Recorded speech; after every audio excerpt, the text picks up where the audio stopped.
and action. We are ready for action. Good morning, afternoon, evening, Hmm. whatever time it is in whatever time zone you happen to be in. And I'm seeing already the chat is hopping and hopping in a good way. We're talking about Happy Crimson Tuesday. Yes. We're talking about I see you guys are talking about a new release that Cosmic Void has, and somehow I missed it, which Yes, is pretty Tachyon awesome. Dreams. It's free on itch.io or It's itch.io or it's however it's free, called. even Yeah, better. yeah, free. Yeah, it's a little game, takes about maybe 1 or 2 hours to complete, and it looks totally like Sierra AGI engine text parser game. So the game does not pause when you're typing for that old school thrill. Oh Uh, man, it does not. Which are the other ones that don't pause? That's like King's Quest 1, King's Quest mhm. 2. King's Quest 3. Yeah. 3 doesn't pause either, does it? Yeah, Nope. 4 pauses. And the Yes. remake of 1 also pauses. Yes, oh, that's the thing. On itch.io, yeah, the game is free, but on itch.io you can donate money to the developer so they can continue to do what you've been enjoying, which is the classy choice, of course, is what the Deluxe Tux says, and I totally agree. Yeah. Yeah, especially if you like some of the other releases that Cosmic Void has done. Yes. Pick those up as well.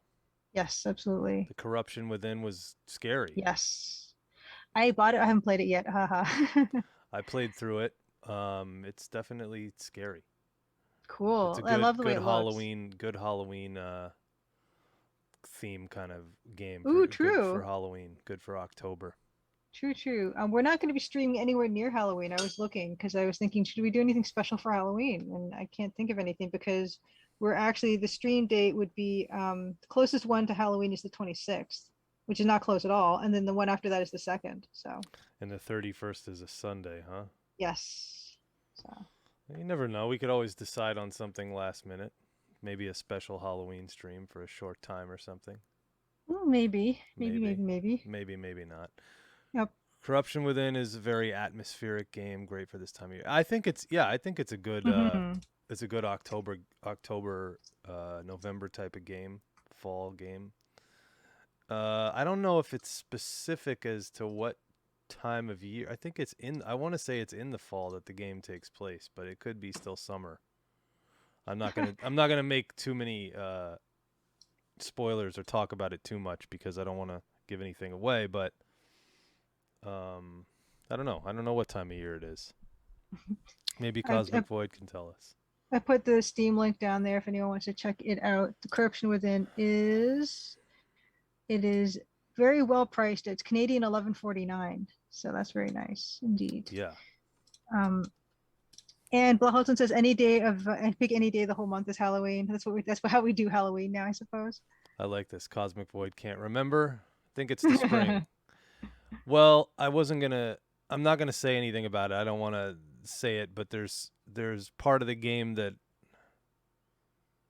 might make sense more in one season than another. Might make more sense in one season than the other. All I can say is that being said, it's probably not winter. Right. Judging Could from be screenshots, yeah. could be spring, could be summer, Well, could be early fall. I guess it could depend on where, like what part of what hemisphere it is and stuff. I don't know. Yeah, we don't. I want to say it's the Northeast, but I could be wrong about that Mm-hmm. too. I could be very wrong about that. Anyway, I don't remember the time. Only that the family was on holiday. Okay. Yeah. Either way, so welcome. We're gonna actually talk about another game. And what game might that be, Julia? Oh, you mean this game? Oh yeah, this is Oh, a particular game we're working on, isn't it? thanks for the cheers. Yeah, we're working on the Crimson Diamond again tonight. We're doing music, or Dan's doing music, and I'm gonna give him vague directions about that because the piece we're working on tonight is from chapter 6, which is not has not been created yet, but has certainly been planned. And I've got some vague prompts here for Dan that I've given him. I've given Dan more We detail got a about, list of adjectives. yes, a list of adjectives. But I told you more, but we can't tell everyone else the more of it. Right. But we We were have it's trying to 10. figure out what can be spoken about and what can't be spoken about on stream. We try to Yeah. figure that out ahead of time.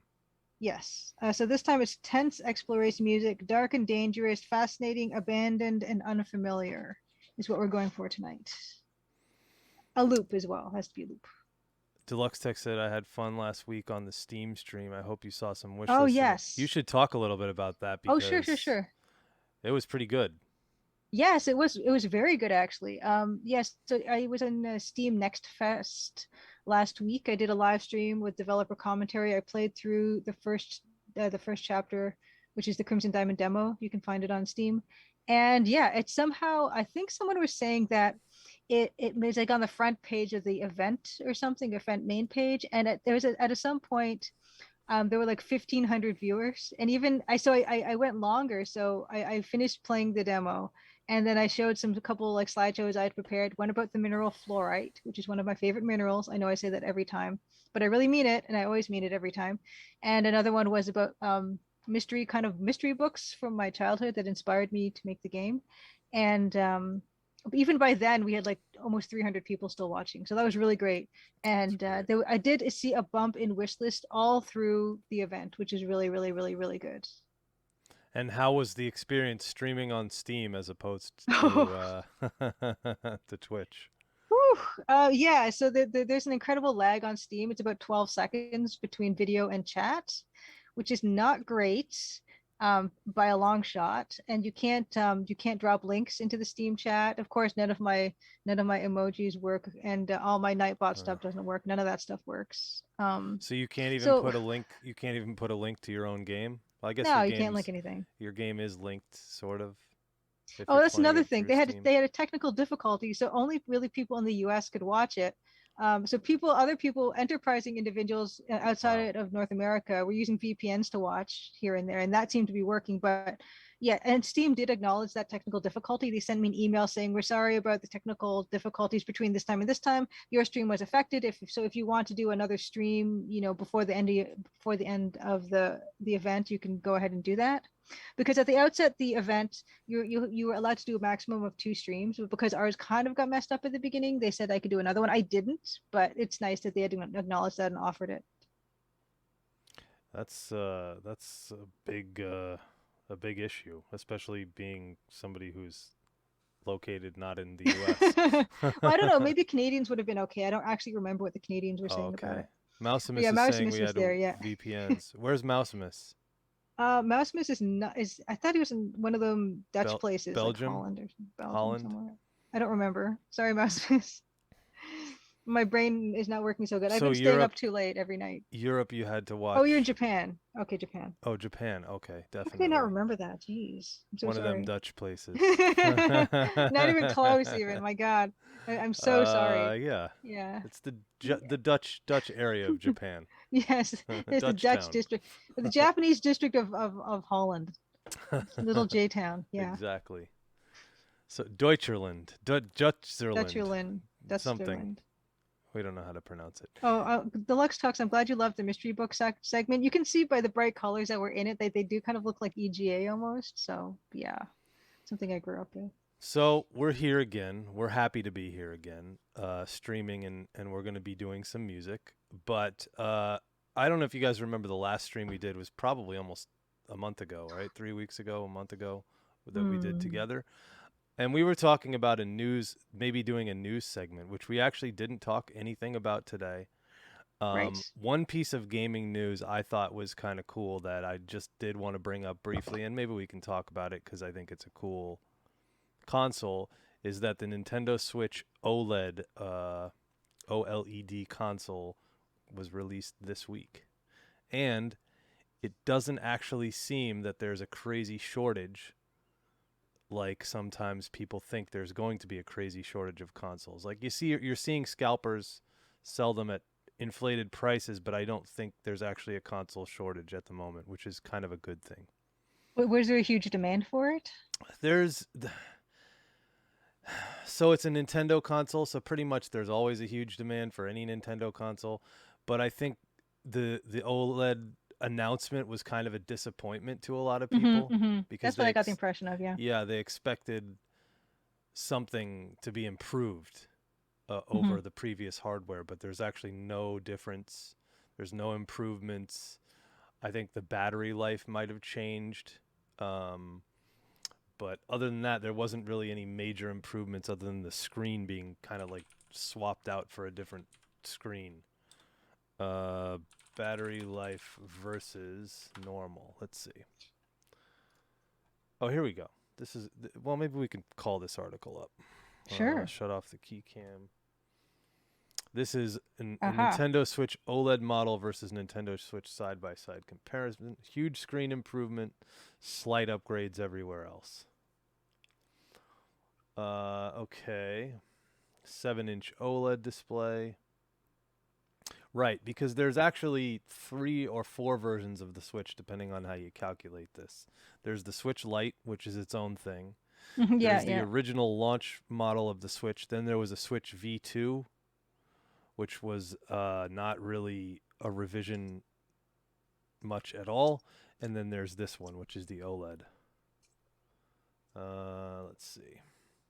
So how much better is the screen? Well, that's the question. Hmm.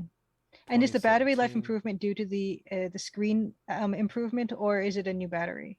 I don't know, but the original Switch 2019 V2 apparently, according to this, had a much improved battery life. This Okay. improved Switch was referred to as a Switch V2 by this blah blah blah. Is the new OLED model designed differently from previous Switch? It sure is. Okay, so you can see side by side, the screen is definitely larger. Ooh. However, that's not necessarily a good thing because pixel density is going down. So Ooh. you'd think that you'd see more artifacts and things in an OLED model than you would in the original, which is a little weird. There you go. There's the Hmm. there's just a guy taking photos of it, but that looks pretty good. Like you can see that the screen Mm-hmm. definitely looks brighter, more vibrant, but the original doesn't really look bad. No. Let's see. 1080p, it's the exact same resolution capabilities. However, anyone else will notice a strong difference. The screen has a far smaller bezel, which does make the image look a lot bigger. Shows off colors better, yeah, sure, because it's an OLED screen, which Mm-hmm. makes sense. And the dock is a little bit different. Interesting. So you won't be able to probably use previous Switch docks with Oh. new Switch docks. Maybe you can, but they're definitely designed differently. You can see this is the original, this is the new one. Oh, that's a little annoying, Okay. isn't it? Well, I guess does it come with a dock though? They So I they guess it doesn't come they matter. come with a dock, Yeah. yeah. Okay. They definitely come with a dock. I don't think you can purchase any of this stuff without it. They remove the kickstand, it looks like, or they make the entire thing a stand. Oh, that's so much better. Hmm. Oh yeah, they did. They made the entire thing a stand. Wow, that's much better. Much, much, Mm-hmm. much better. And a micro SD card slot under the kickstand. This way it's protected so it's there instead of there. Not that it was that. I don't know if anybody used the kickstand. I don't remember ever using it Mm-hmm. because it's more of a handheld mode thing if you're going to be using it like on an airplane or something. Let's see. Battery life. That's what I wanted to know. Okay, so just like the Switch from 4.5 to 9 hours, just like the original, just like the Switch V2. Okay, so it's the same. Okay. Um, this changes, and they're the exact same battery life and processing power as the Switch V2. So basically, all you're getting is a more vibrant screen, which is interesting because let's see. However, Nintendo does clarify that while playing larger games like the Breath of the Wild drained battery faster. The battery only lasted about 3 hours on the original Switch and then 5.5 on the V2 and OLED model. This is good because the screen is brighter and more vibrant. And here you go. He tested it. He tested 5 hours and 28 minutes. The Joy-Cons. There are several fixes, blah, blah, blah. So it's a $50 increase over. There you go. And here's all the 3 versions of the Switch. This is the original launch model version. This is the V2, and then this is the OLED or OLED model. Cool. All right, sorry, I've been skipping chat. Let's see. OLED has a much better stand. Yeah, definitely. Definitely does. I think if you don't own a Switch, the way to go would probably be OLED. I don't know that. So what were people kind of expecting a new Switch to They were have? expecting like a processor bump, so you'd get better frame rates in games and things like Okay. that. And they didn't like a CP, maybe a CPU swap or something, an upgrade of the CPU or the APU, however it works. Yeah, H.C. Willard brings the important question: Mm-hmm. how many classic Sierra games can I play on it? And actually, the answer is a lot because Scum VM, which is a virtual machine for a lot of adventure games and a lot of Mm-hmm. non-adventure games, they're And starting to Adventure Game support Studio, they're Adventure supporting. Game Studio. Anything Adventure Game Studio 2.5 and newer is supported in Scum VM. So you can run the Crimson Diamond in Scum VM, which means in theory you can probably run it somehow on the Switch. We're not Hmm. anywhere in that realm of possibility of thinking about that, but it does open up things, at least if I'm not mistaken, it does open up possibilities. Okay, Um I want to go back to the processing power. So the frame rate yeah. stuff. So are Switch games are usually what they didn't have a good frame rate, or were they okay, or So Switch games, Nintendo is almost always the least powerful hardware of the right? generation, right? So they'll Mm-hmm. they'll never have the best quote unquote best graphics, fastest frame rates, but they tend to be more like Apple. You know, like the Yeah, stuff is more well thought out kind of thing, but they're not the right. But most bleeding edge. but like in the people's experiences of the games they're currently playing on Switch, are there a lot of slowdowns and Some things? some Because games some games are a little bit lacking and they're a little bit like you can kind of tell they're just a little underpowered. Um or the graphics are reduced. Like if you played Skyrim on Switch versus if you played it on a PC, you'd notice a big difference in graphics. mm-hmm. Although I really enjoyed Skyrim on the Switch and I played a lot of it. Typing on the Switch, you could, well, I think typing on the Switch would be okay with an on-screen keyboard. Maybe not great, but you can, Hmm. you have a touch screen there, so I've been wondering that, right? Because yeah. Switch is such a big platform for lots of things, and the Crimson Diamond being a text parser game. I mean, would people actually play the Crimson Diamond on their Switch if given the chance?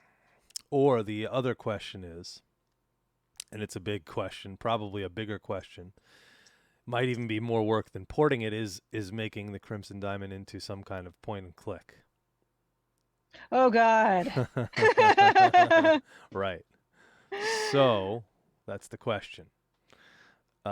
Yeah, I mean, the answer is you don't really need bleeding edge graphics for a lot of the games, especially Switch games. But what a lot of people wanted to see was improvements in graphics in using docked mode. So when you put it on the dock, you're using it on your Okay. TV, right? Right.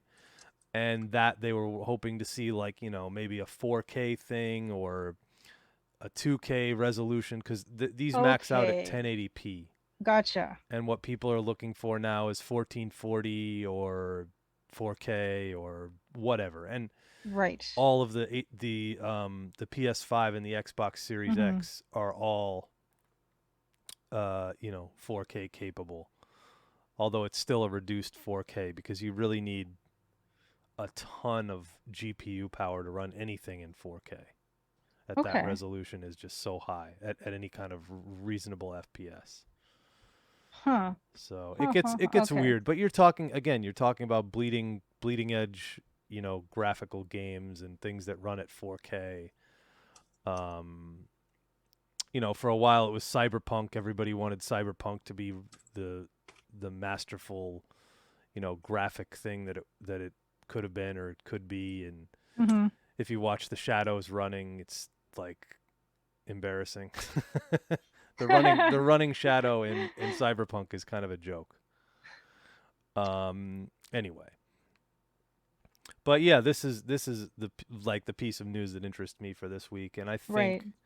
I think the OLED Switch is the way to go if you're going to be getting into a new Switch now at this point, or at very least get yourself a V2 that gives you the better battery life. So Yeah, I mean, I guess, you could be on the lookout for used V2s now that the OLED one is out, so that Hmm. people who have upgraded will want to sell their other one for cheaper. Eh.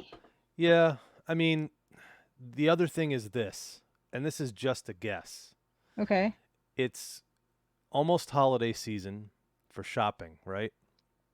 Or Right. maybe it is, depending on how crazy advanced and how intense you want to be about it.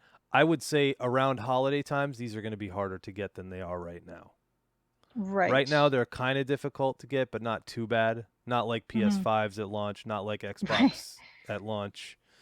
But this would be, if you're going to get it and you're going to get it as a gift for anybody, now's the time to do it. Hmm. Because I think around the closer you get to holidays, the more difficult you're going to have. I think the more difficulty you're going to have Hmm. trying to find one of these things. I could be wrong about that, but that's what I think. Hopefully, I am wrong about that. Potato art for Christmas. You're feeling generous this year? The Switch is now old enough where there are kids who do not know any other Nintendo console ever existed. Yeah, pretty close. I mean, the Wii U. I think the Switch is what the people thought the Wii U was or was going to be. Hmm. Because remember, a lot of people thought that gamepad was going to be independent of the unit, and the Wii U gamepad was not independent of the unit, I yes, yes, yes, yes, yes, yes. I right? remember. When Yes, it first absolutely. came out and you Yeah. didn't really know all the details of it, Hmm.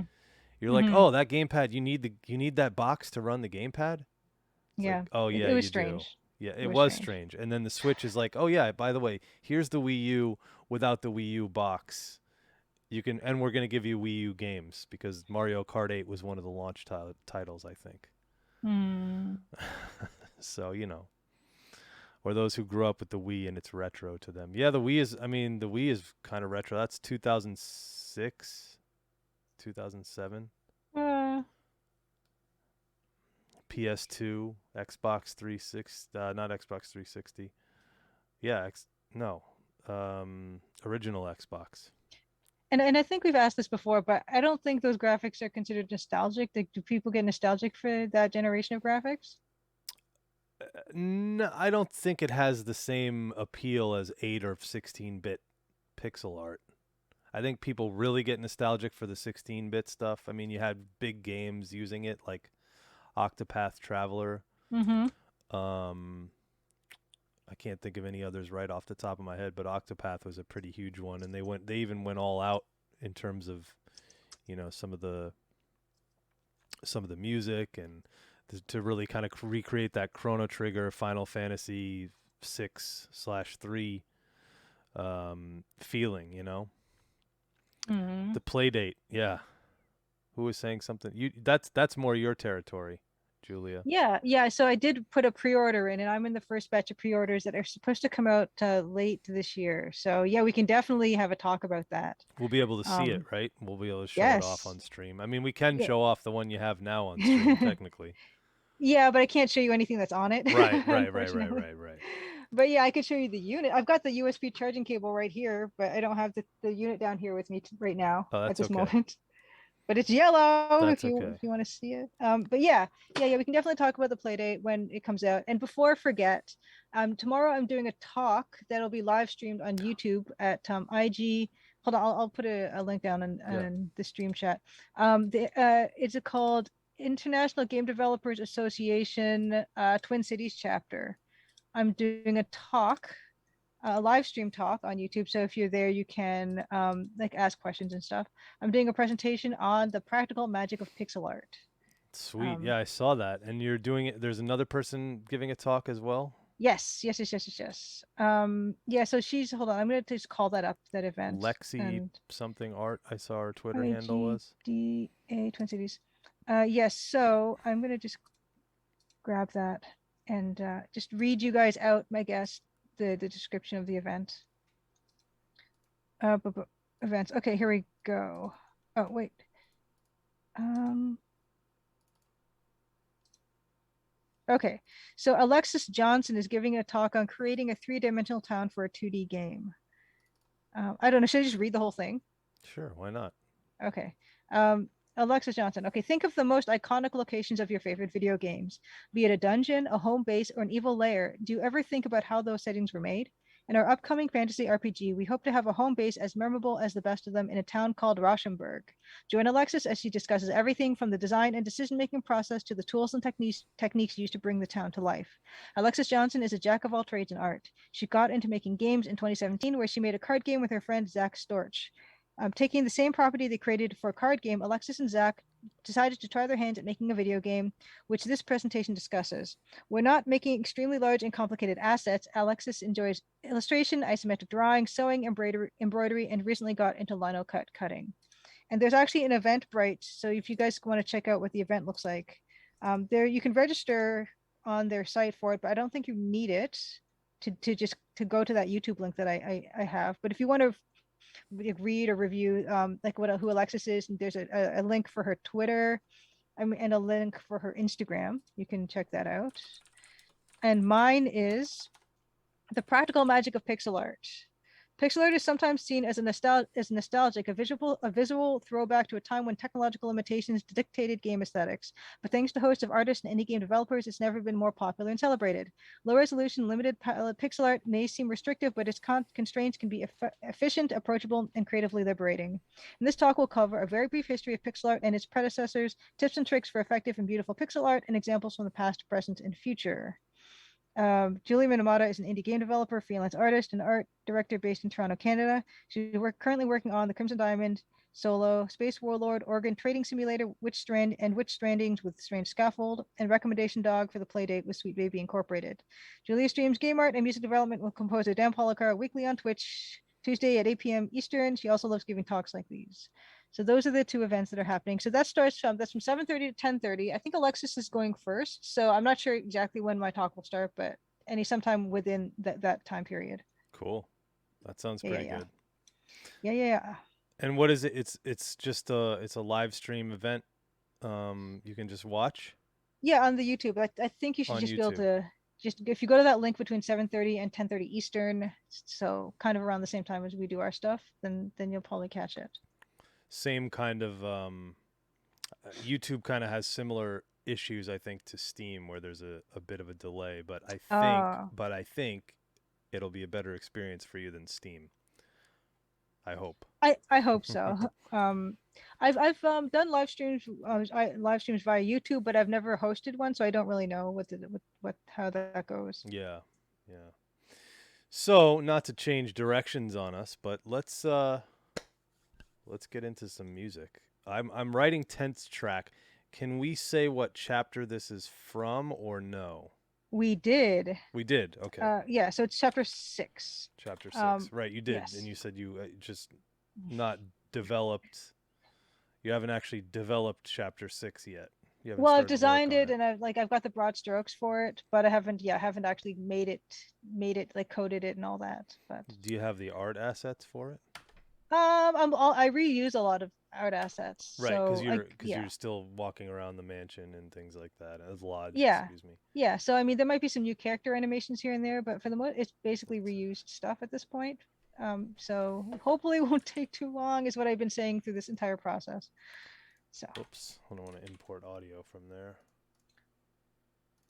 I want to import. Thank you, somebody, for something. I really got to fix this because I can't yes. see who's following or who's watching. But thank you for following. Thank you for doing that. Yeah, I don't know why it doesn't show in Twitch. It used to. It used to show. It used to show, and I don't know. I think something got borked somewhere, and it never fixed itself. It still plays the sound that I made, but it doesn't actually tell me anything. No, well, it tells you something. It tells you somebody did something, and that's very helpful. It tells you somebody did something. Somebody did something. Import. We're going to leave all this there. Okay, great.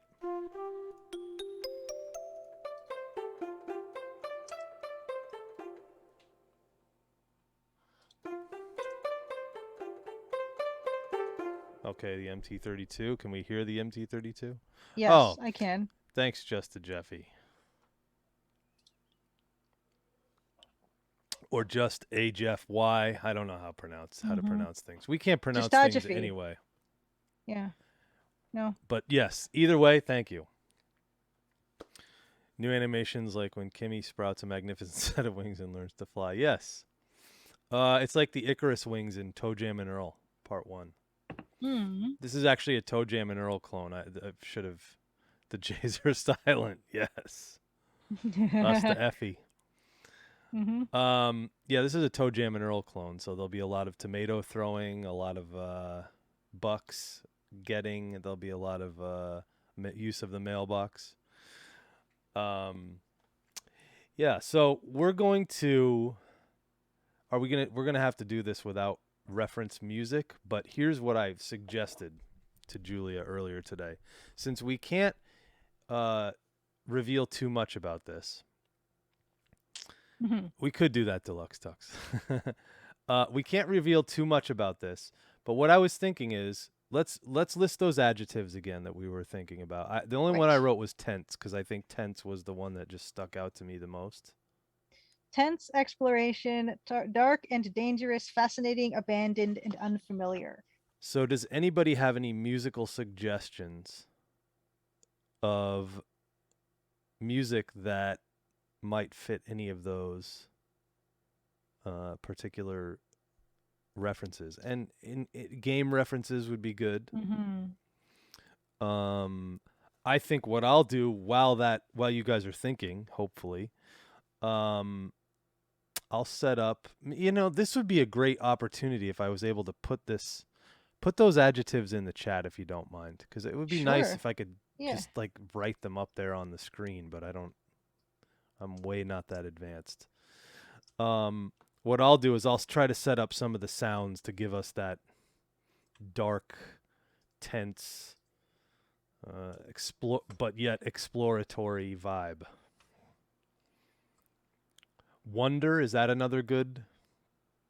Yeah, we could do wonder. Another good adjective. Does that fit with what we're doing? Yeah, we can say wonder. Okay.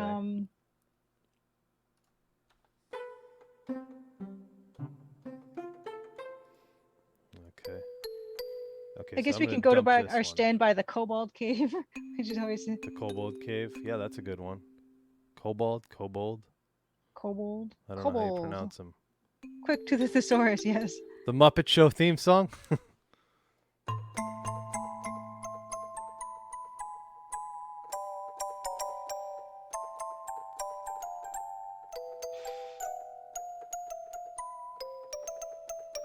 I've never tried to play that, but yes, something like that. Oh, let's turn on the key cam so we can actually see what the heck I'm doing here. The knee cam. The knee cam. Knee cam, key cam.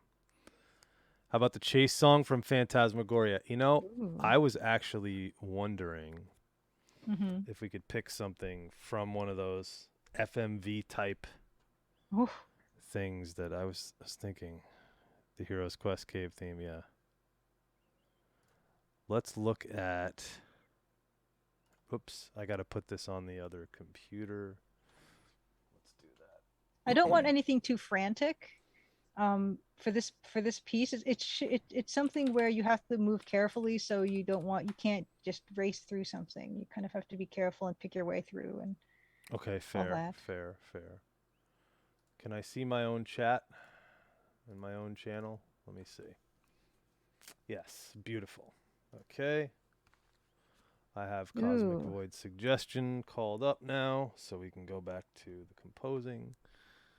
And here we go. This is the checkers game where... Oh, dear Lord, man. Yes. Yeah, I thought that looks too good to be Phantasmagoria, too. Here we go.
Yeah, that's really heavy. My gosh. We'll pause it there. I like a lot of about this. My feeling is it sounds too much like horror. Yeah, it's very horror. It's too intense and heavy for what I'm looking for. But I like a Um, lot of what's going on here. I like something more tentative, something where you have to be careful and cautious, and that Mm. is super. I think someone was saying it too frantic.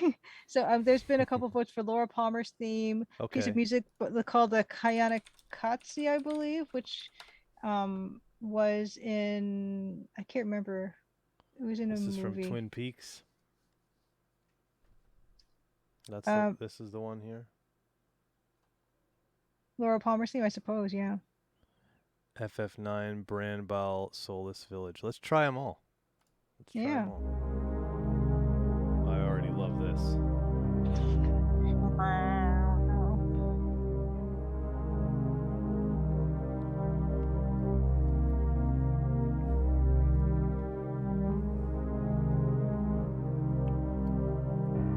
It's I don't know. This is very heavy and Too droning. heavy I'm not looking. and dark and brooding. I'm not looking for heavy and droning. Well, let's see what it does later. Okay.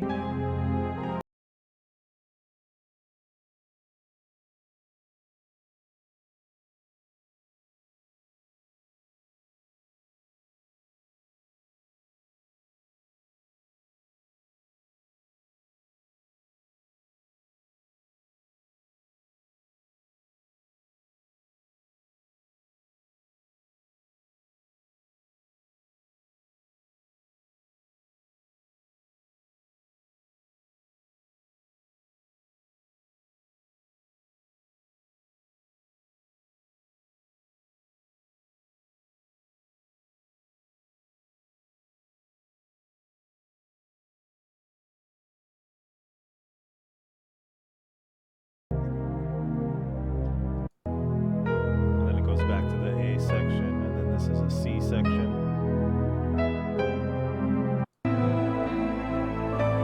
B section again. So some kind of A B form. Hmm. Interesting. But we had a couple other ones. I think the tough part is the tentative piece. Is that the word Yes. that we're Yeah. having Because in there? that Laura Palmer's theme is kind of too sweeping and like grand. Yeah. I think that's not. Yeah, we were looking for something where we don't want that feeling either. But I love the suggestions. And I love looking at them and Yeah, exploring why them. not? Yeah. The Soulless Village Brand Ball Extended. Let's try this. Final Mm-hmm. Fantasy 9. Home studio, pro studio. Oh god. And keeping in mind I that this love might all get Sweetwater, but muted still. on the VOD. It will be muted on the VOD. So if you don't Yeah. hear anything right now, don't sweat it. Yes.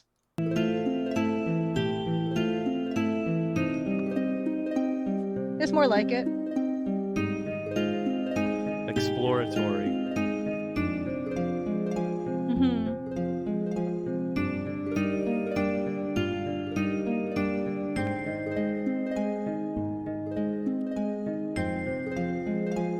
Jim Makes Games. What's up? Good to have you here, buddy. I have ad block, but it doesn't work apparently. I don't know. Or I think I have ad block. You know what I like about this? And you know what we could take from this? And maybe take a little bit from the others is some of the sounds. We Okay. could start putting together because if you think about this like a painter or an artist, right? Julia works in obviously 16 color EGA. We're kind of working with palettes that shift a little bit, but we're still working on the MT32, so we're limiting ourselves too. But in this, and you get further limited by the fact you can only use, really 6 instruments at one time. So music is quite loud. Oh yeah, probably the YouTube is too loud. No, Judith Butler's lover isn't here to ask what the MT32 is today. So Amber might saying have to thanks wait. again for the subscription. Yeah. 15-month streak. That's insanity. 15 Yes. months. I'm surprised I've been streaming for 15 months. Oh my gosh, that's the craziest part. right? Mm-hmm. But yeah, that Final Fantasy piece, there's a lot I liked in it. But someone did mention that it's got maybe we want something but with less sadness, like dial down the sadness. But I liked a lot of the that part was nice in that piece. The harp part, I think. But no, that part was the bloop bloop bloop bloop bloop. I like the like that. And this is more pizzicato strings. Yeah, let's see what else. Yeah, it was a different instrument that I was thinking of that was making that other sound that I liked. It's like a gentle sound, but it wasn't harp-like. It's more like the other song. Let's see. Yeah, we had just to Jeffy said the Kayaniskatsi. Who? Who just shot to Jeffy who in the said what now? Buckhouse early Boys on. theme. That's another So good there's one too. the Hero's Quest cave theme. We got this kind of Katsi. We've got we have Uematsu. We have Bookhouse Boys theme, maybe.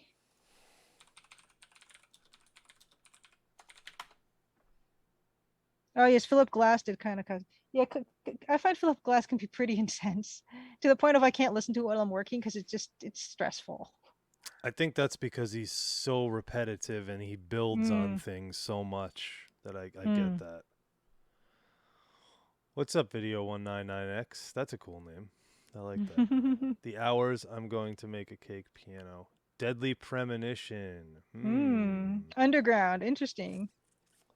Let's try a couple of these. Let's go help people customize and save with Liberty Mutual. With Liberty Mutual. All right, who sat at my desk? Yeah, I've seen that this was perfect. commercial That's what we should use. Dan, times. forget it. We don't need to work on this anymore. That's it.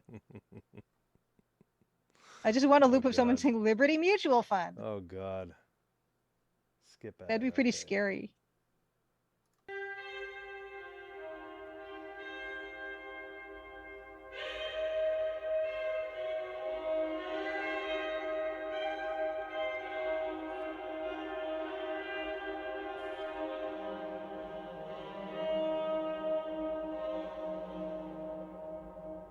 This is very noir-y. Yeah, this is like 50s-ish, right? Mm-hmm. Jazz. What's his name? John Zorn kind of vibe. Yeah, that's a bit. It's a bit. Frantic. Yeah, it's definitely not what we're looking for. I love the piece though. It's great. It sounds like Empire of Sin. I was gonna say this could fit more in Empire of Sin.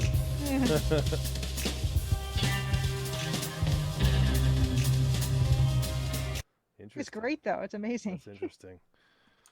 What was the other? There was another one that Just to Jeffy had said. Philip Glass. Yeah, that piece. Hours. I don't know how to pronounce it. I've been trying. Oh, let's go to YouTube again. So we're looking for tense exploration music, dark and dangerous, fascinating, abandoned, unfamiliar, and tentative. The Hour's going to make a cake piano version.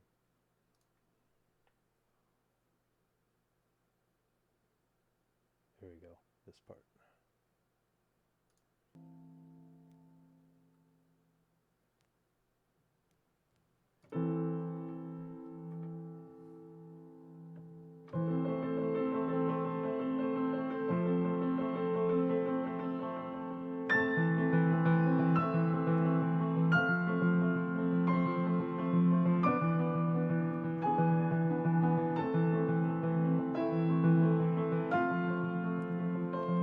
Love this pianist's interpretation.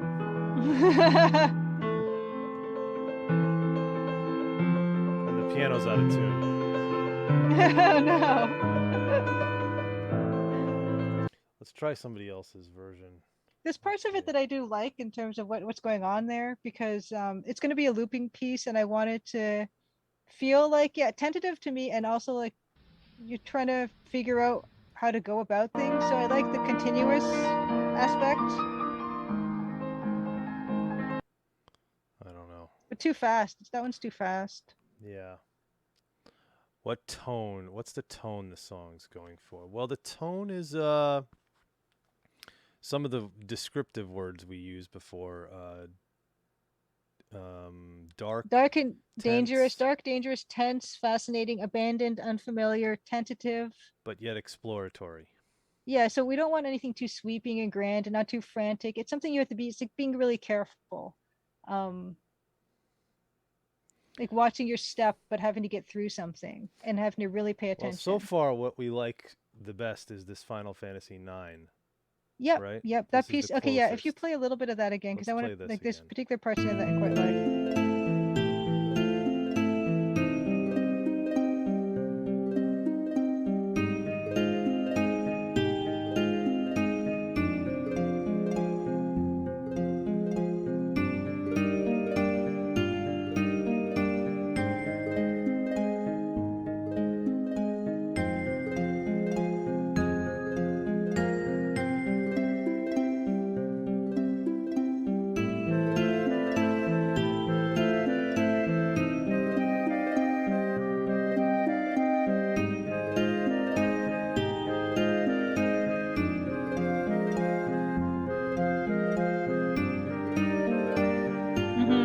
I like this. Yeah, it's the flute I like. I like the flute, but it's a bit too peaceful and a bit overly sad. We don't have But enough. We don't have enough of the darkness and the tense yeah, there. yep.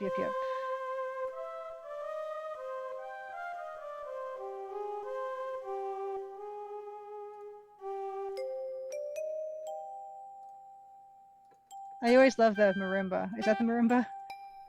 You do. I just wonder do. if it's gonna get us that Yeah, it might not. sinister sound.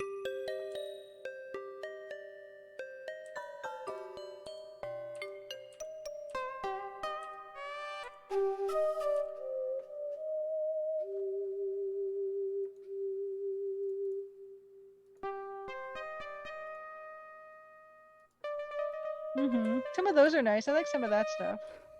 Because it sounds kind of abandoned, those sounds. They're kind of hollow, right? Because abandoned places would be empty.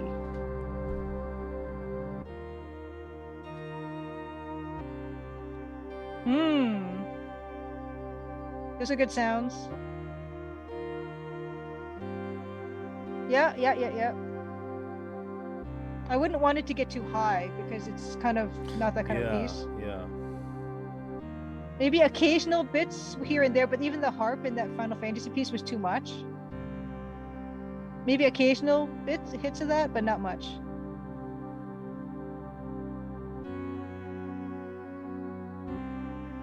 No, that's too crazy, I think.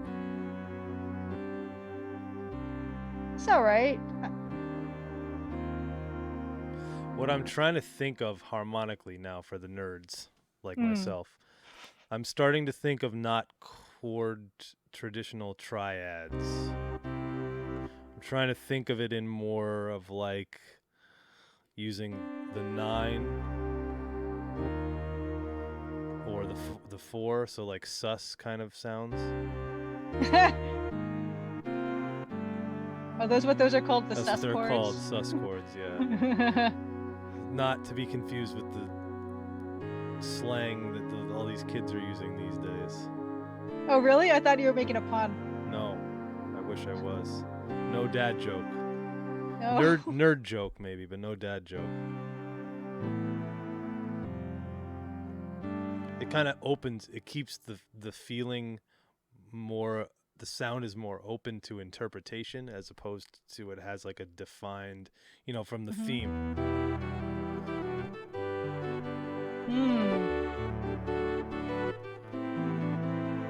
But if you do it that way, you could do it.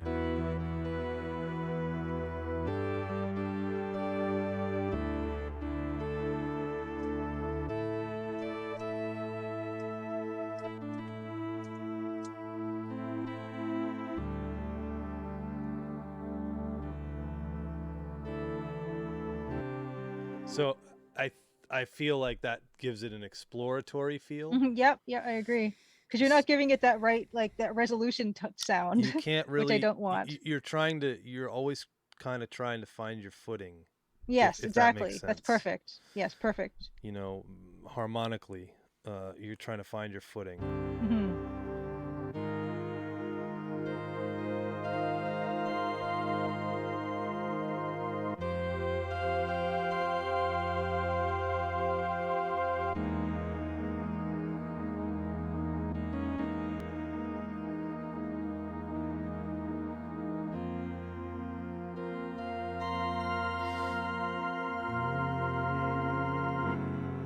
No, that wasn't it.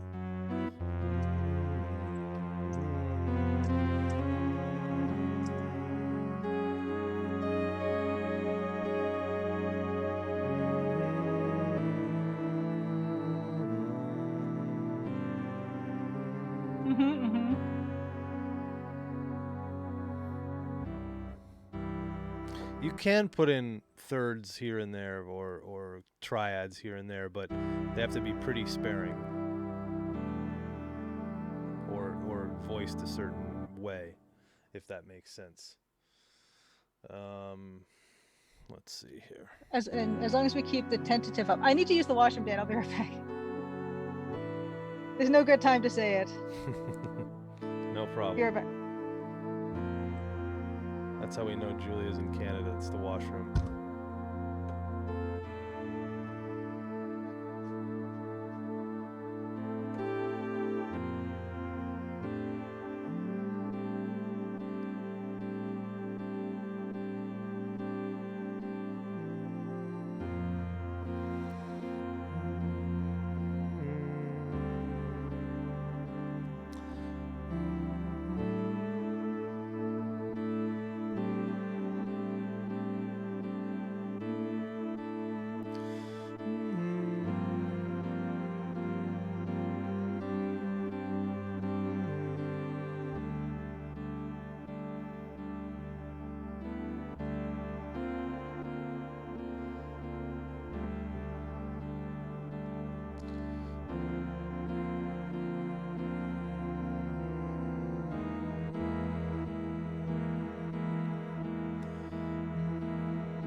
Nope.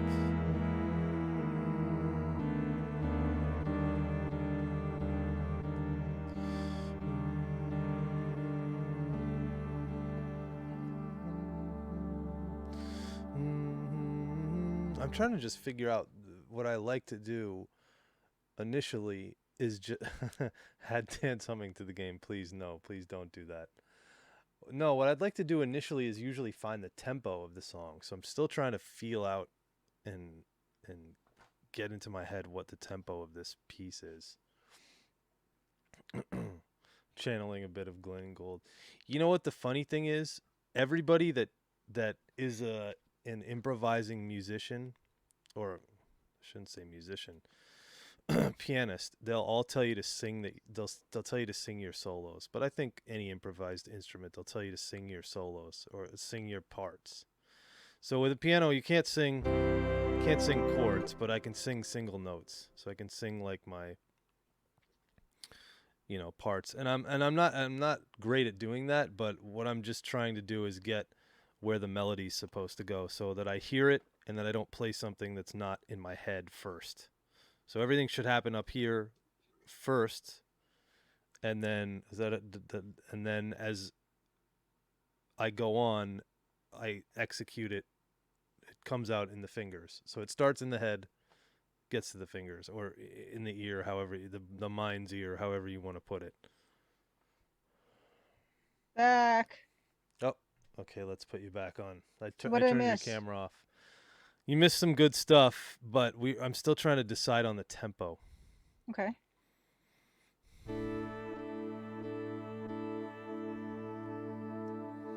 Maybe that is the tempo.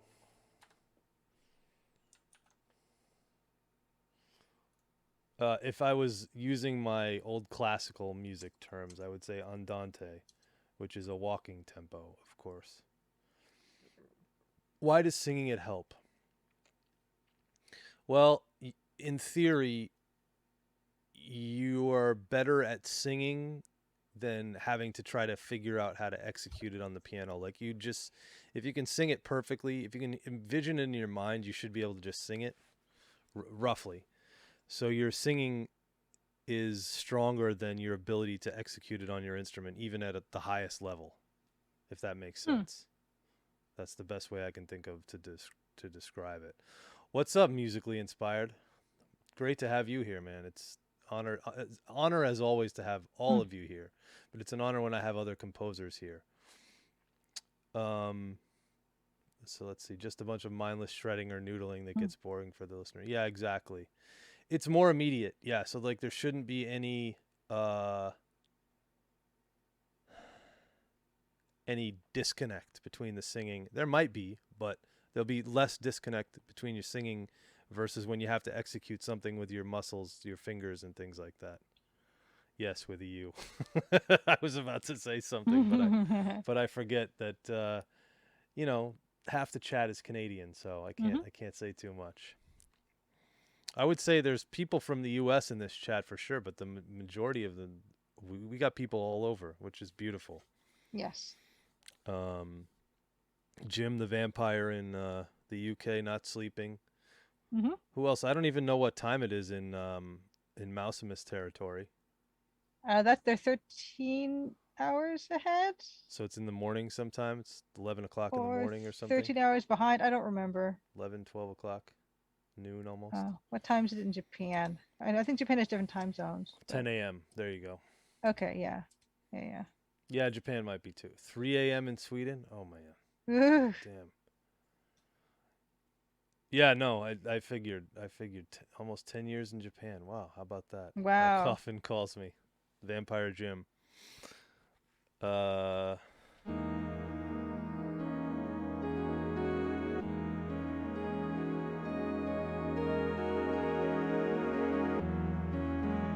now, here's the funny thing. Like, this is more music nerd territory, but if I played this without this note...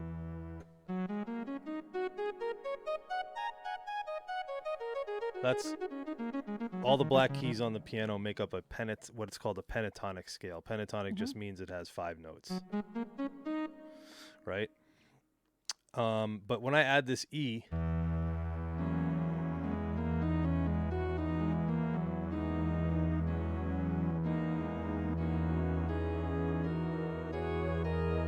it just has a totally different sound. So it's giving it the actual technical thing I'm thinking of here is like a major 7 sharp 11, but it would include the major 9, major 3, the raised 4th, which is the odd one,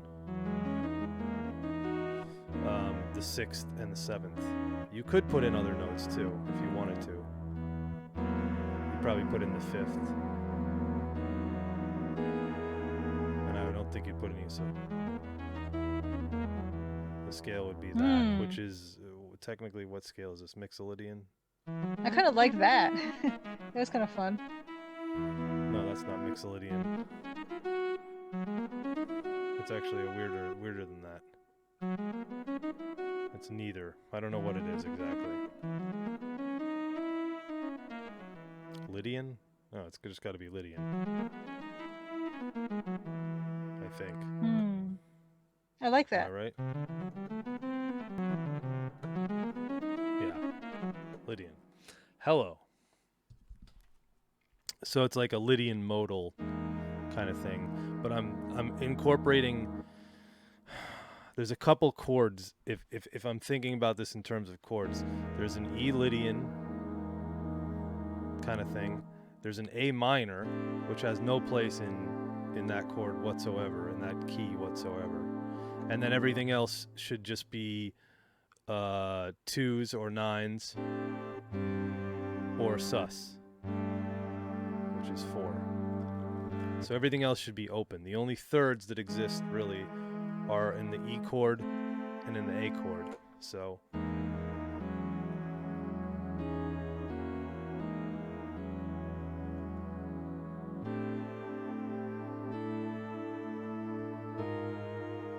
like we get here, this is an A flat root, I think, but we don't really have any thirds being made up here. So we just have a 5th, a 6th, which kind of gives us a 3rd, I guess, but it doesn't have that feel.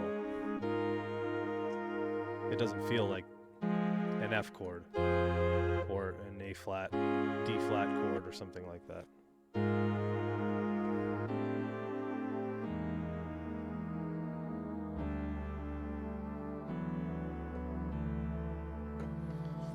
So that's the sound we're trying to put together.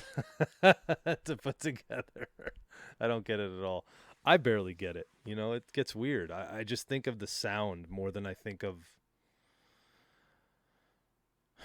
I don't know how to exactly describe what I think of. I'm just thinking of a sound that I want, an openness that I want, that I know I'm not going to get if I start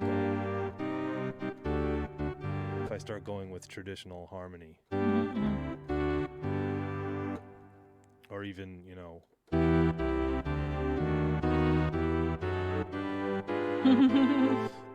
any kind of functional, non-functional harmony. This is more non-functional, I would say. Yeah, I know what some of it's called. Somebody else might be able to like tell me better than that, but we said andante, right? So that's a walking tempo.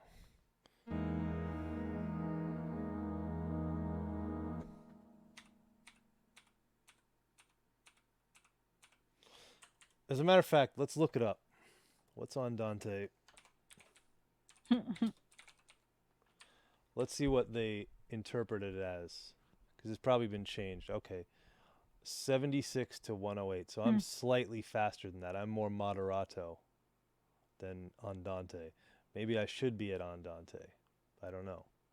This is just according to Music 101 Masterclass.com, whatever that's their version of it. Wikipedia might say something different. Let's see. Oh, God. Yep. Andante moderato, 92 to 112. Moderato, 108 to 120. Andante, 76 to 108. And I guarantee if you asked some of the major composers of Western music, they would probably have their own definitions and say this is nonsense. Or they would say that their larghissimo is very different than this presto, than blah blah blah blah blah. They all have their own definitions. Like, I forget who it was, Debussy or Chopin said that the metronome is useful for one measure or something like that, and then throw it out. Which is, you know, they weren't thinking of the music that we're all thinking of now, but yeah, 76 to 108 is pretty wide range. So it's a lot up for interpretation. And that's the thing. When you're playing a classical composer's music that has these tempo markings in it, they're leaving it up to interpretation. They're saying there's a range that this could work at. You figure it out. You do the great job. I think it was actually Debussy that said it, but it could have been Chopin. All right, so we have that. Let's go back to our Pro Tools session. So let's say we're at, let's go to 110, which puts us more in moderato territory, right? Yeah. Moderato / andante moderato. Which actually doesn't really, if you think about it, andante 76 to 108, moderato 108 to 120. Andante moderato is just the higher end of andante or the lower end of moderato, according to this. If this is all to be believed, I don't know. They should just give the BPMs and forget the fancy names. Well, BPMs were only a thing for so long. I don't know how long the metronome's been around where they had exact BPMs where they could measure it perfectly. But it wasn't always a thing. And you know, if you hear any classical musician try to play music that's straight on the beat, a lot of times they're way off. They don't have a great sense of rhythm working with like a drummer, where a drummer plays on the beat. So anyway, I don't know if it would work better as a graph or not. It might. I don't know. But yeah, you can say from conductor to conductor, from interpreter to interpreter, classical music is, you know, there's wide ranges of things you can do there. Okay, so that said, let's figure it out. Let's hear what this tempo is. Maybe a hair slower than that.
Let's hear that without the metronome.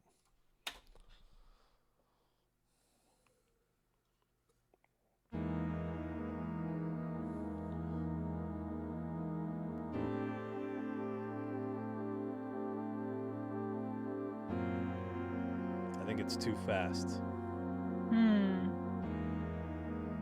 That's my first thought.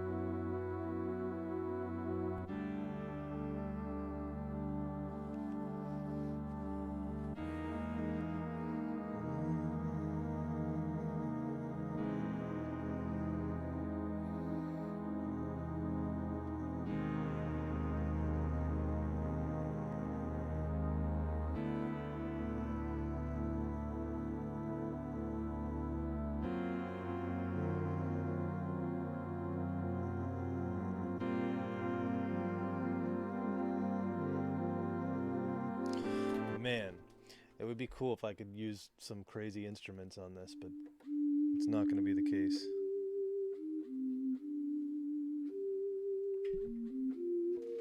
Because I have an MT32 to work with.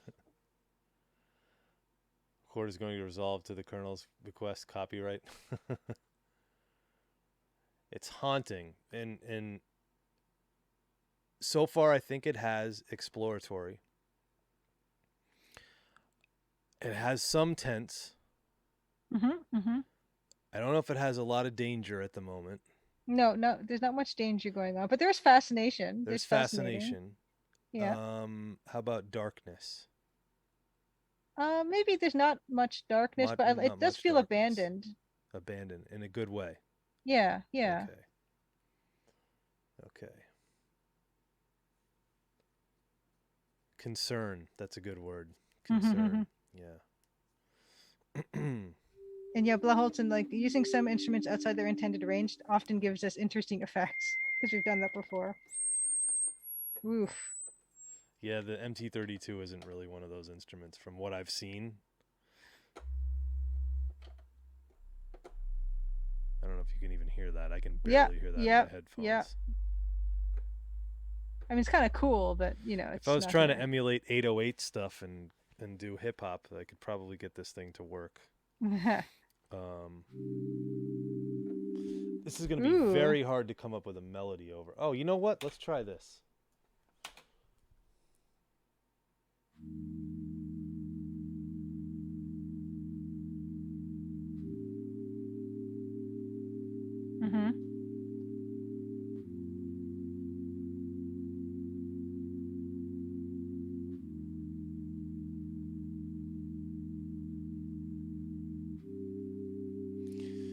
That just changed. All I did was change the instrument.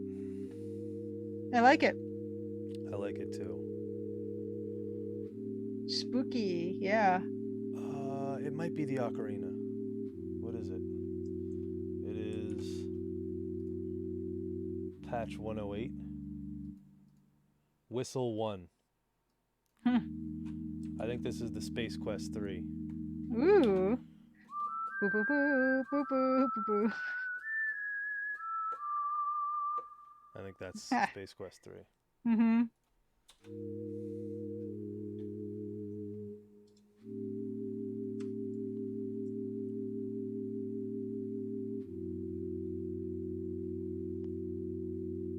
It's a great sound. I like it. I do like it. Yeah, yeah. It gives us more danger and more darkness. Yeah.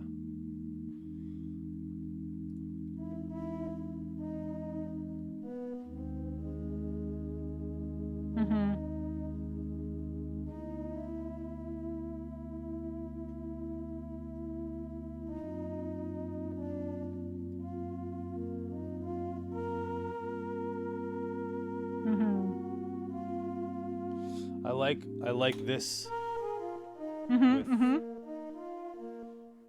Our combination of sounds is what I like right now at the moment. Yep. It sounds kind of like breezy. It sounds windy, like Yeah. which I like. It has a kind of an outdoorsy feel, right? Yeah, Not yeah, necessarily like, what was the word that somebody said? Abandoned. Abandoned. yeah. Yep. Abandoned is good. That gives that hollow feel. Yeah, anticipation of danger. Jim Makes Game says that's also really good. I like that too. Anticipatory. Yeah. By the way, Anticipation, the NES soundtrack. Right. Okay. Great soundtrack. I don't know it. Not really much of a game. Great soundtrack. We're inside a location. The Deluxe is asking if we're inside or outside a location, but we could be at a location with drafts in it potentially. Drafty. Yeah. I think that's good. That leaves it pretty ambiguous still. Mm-hmm.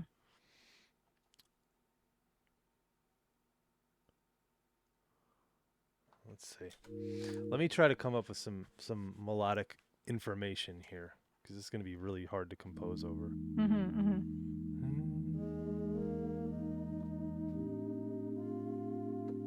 Because I don't know what the hell I did. Okay, so the first chord is E Lydian.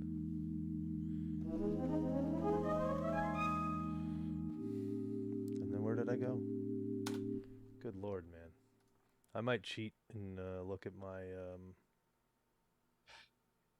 where is it? Is that going to help me? It is, actually, yeah. Let's see.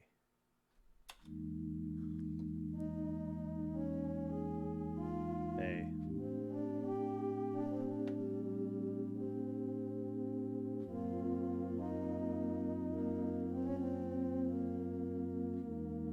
Oh, I needed to be able to read the score. Where'd it go? Where's page 2, boss? There we go.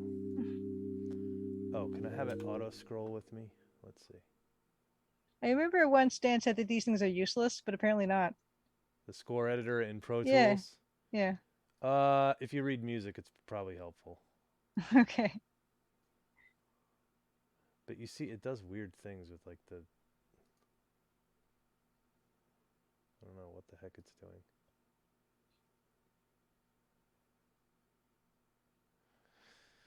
So what we're reading right now, by the way, for anybody who cares, each of these is a track. Each of these grand staffs is a track, which is the combination of these two staffs with this little bracket. Bass clef, treble clef. This is commonly how you would read piano music. Same thing for this one, same thing for this one, same thing for this one, same thing. So each number is a track. So 72 is one track, 104 is one track, and that lines up to what our tracks have been named here, right? Let's go back to the score editor. Alt start equals. Alt start equals. There we go. Okay. How about that? And we're on patch 97 is playing this. I'm actually using 51. You can see it being written if I'm recording. So you can see the music being written. The only problem is, let's see. No, that's not bad. I can't really affect the formatting, and I wish this would scroll with me. So this would be like, hey. Oh, there we go. That's a little better. No, it's harder to read, but whatever. This might work. That was a dad joke. Nice work. Yeah, so this is this just shows you kind of, it's not the best notation because it's enharmonically doing things that you wouldn't want to do. You wouldn't want to put two sharps on notes and a flat in the same. You would rather read this as D sharp, or you'd rather read this as A flat and B flat instead of G sharp and A sharp. But they're enharmonic equivalents, which means it's the same note, just a different way of describing it. So like B flat on the piano or A sharp is the same note on the piano, right? Same thing with C sharp, D flat, same thing. It gets weird when you start having keys like this, where this is C. C flat is actually B. Hmm. Right. So the automated system doesn't notate it elegantly. No, it really doesn't. Finale, one of the software scoring programs, might do it better, but probably still, even the guys who play in their scores have to have either somebody check it for them or they have to check it themselves for reading, because it's going to sound correct. Mm-hmm. But for reading, if I was to distribute this to somebody to read, to play, it would be problematic. Mm. And also, like, the way you play, you'll see how weird the notes get. Like, I don't want this to have a 16th rest and then this to be a half note with then a dotted 16th note and a half eighth note, dotted not dotted 16th rest.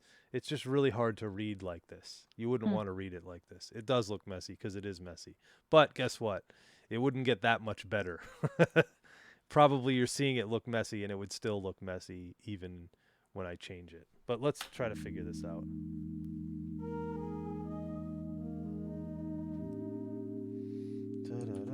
I definitely want that.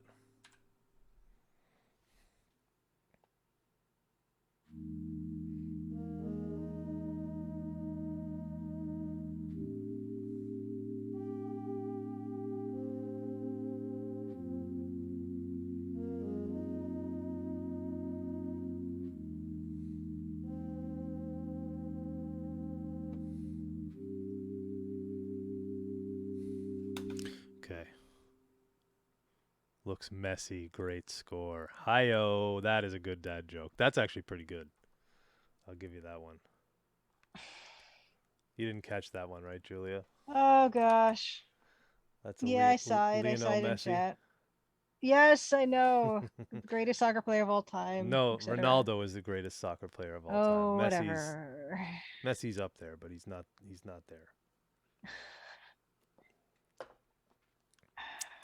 Okay, so then it notated what I did, but it just made it really tough to read. Like, you wouldn't want to split these between staves. You'd want this to all be in one stave.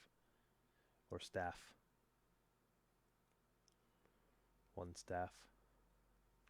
Split between staves, one staff. Yeah, I think that's right. Can we skip to here like that? No, it doesn't work that way. There's only Pele.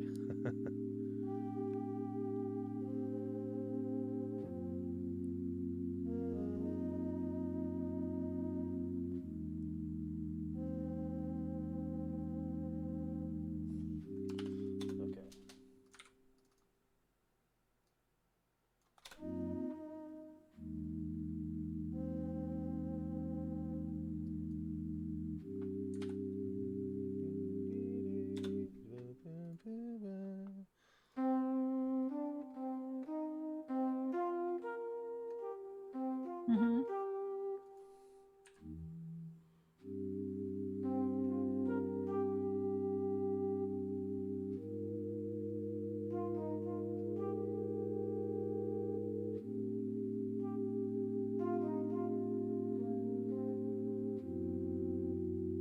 Ouch.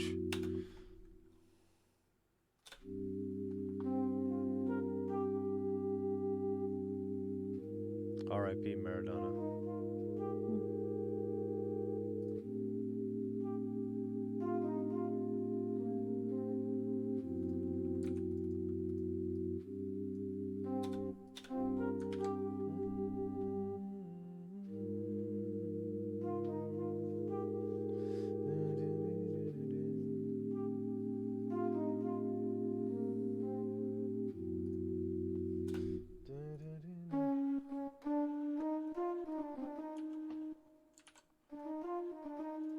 You can make this almost like counterpoint.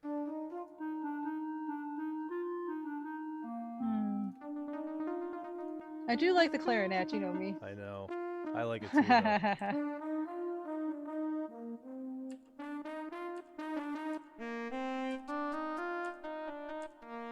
Those are good too. Some of those. That's also good. Yeah, I think the track is gonna remain subdued. I think the tense is more important than the frantic. Yeah, we definitely don't want frantic. Yeah, That you're getting that tentative feeling for sure with this bit. yeah. Jim Makes Games. Thanks for Hmm. stopping by, dude. Always awesome to have you. Happy Crimson Tuesday. Yes, sir.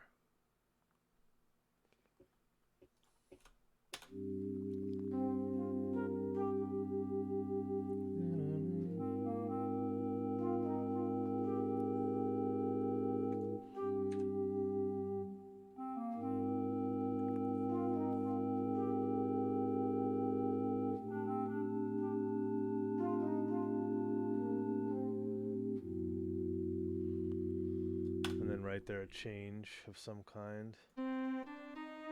Maybe like.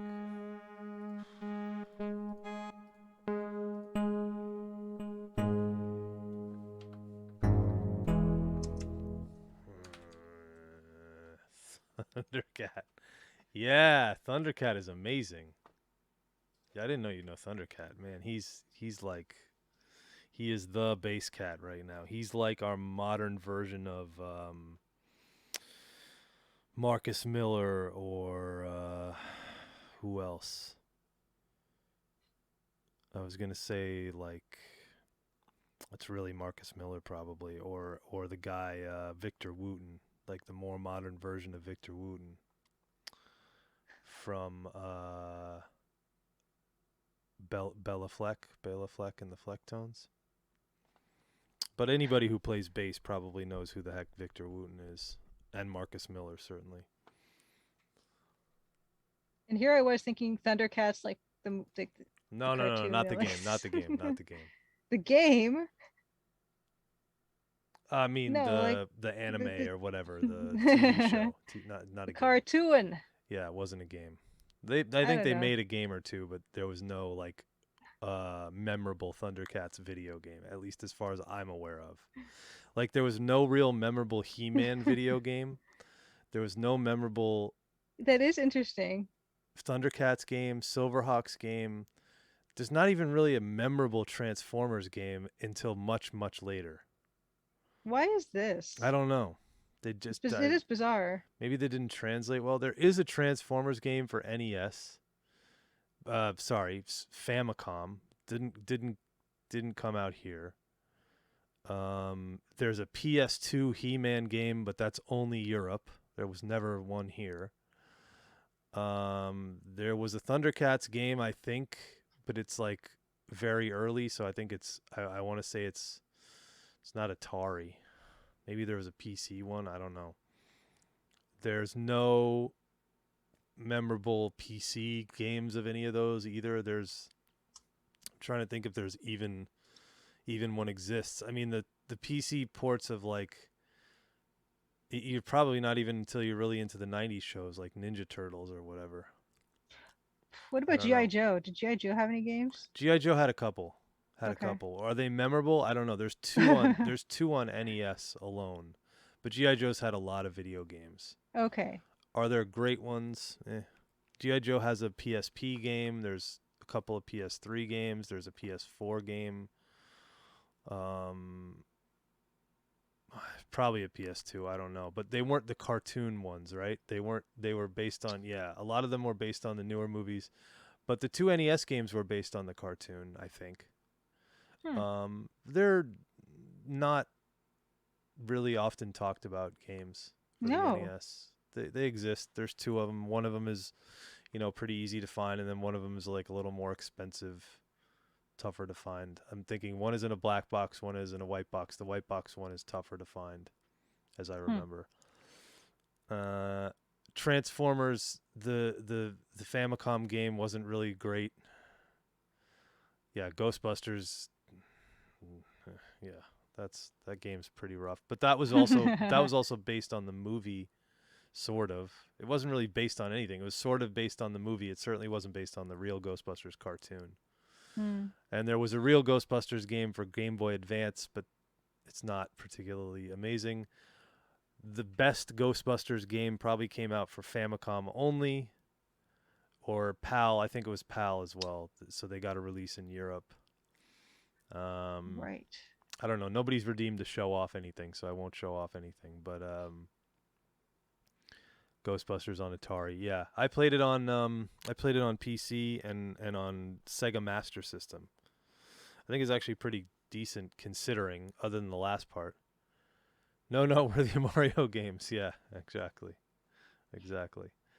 I don't know. For whatever reason, those like licensed games, just there's not a lot of great movie licensed games that translated, or TV shows. There's some, but there's not a lot. There's a bunch of Star Wars NES games that are not bad but not great. The Super Nintendo Star Wars games are not bad but not great. I think we probably really didn't get like great Star Wars games until the Xbox era, with the Battlefront games, the Knights of the Old Republic games. Yeah, I don't know. Did you play any of those? Nope. No. I Knights of wish the there was Old a He-Man Republic? game. I keep thinking about There it. is No, a I never He-Man. played. There is a He-Man game, but it's for PS2, and it's only only European PS2. No. So No, you can't get it here. I never played Knights of the Old Republic. I never even played like stuff like TIE Fighter, which was a PC game, I guess. That Okay, people really I loved. lied. TIE Fighter was amazing. Yeah. TIE Fighter is amazing. Yeah. X-Wing.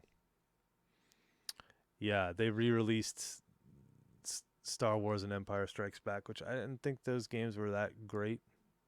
Dark Forces was pretty great, but Dark Forces wasn't necessarily like, I don't know. Dark Forces is pretty good. Star Wars point and click, yeah, such a miss, right? Mm-hmm. That Well, would have Star been Trek, cool. they had the point and clicks with They had a 25th couple. anniversary and Yeah. stuff. Yeah, yeah.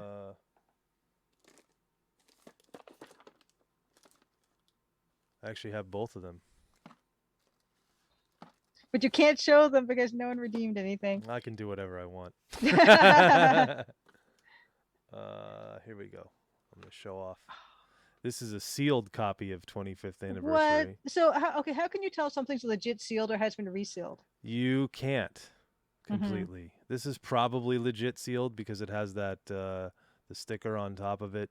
You got to do a lot of like research to figure it out. Then there's actually interesting. There's a sticker under the sticker, or is it over the sticker? I was about to say Blaholton keeping Dan honest. Blaholton just redeemed show off something from Dan's collection. So. Thank you. And then this one as well, Star Trek Judgment Oh, Rights, so good looking. which I think this is actually the game that people think is a better game. Because it has actual actors doing the voices, right? I don't know that either one of them had voices. I think at least one of them did, and was the voices of the people. Like Original the series actors. sound effects and music, but I don't think these are too early to have full. Someone voice back acting. me up. Somewhere there's a Star Trek game that had the voices in it. 21st anniversary did, just as Jeffy says. Yeah, it must have been a remake or something, or a much later version, because this definitely doesn't. The original was on 3.5 disc. There's no way to have voices like that. Right. Oh, CD-ROM re-releases with the voice cast. 25th and Judgment Rights. Oh, so they both got them. There you go. Cosmic Void redeemed to get back to work, so I'm going to listen to Cosmic Void.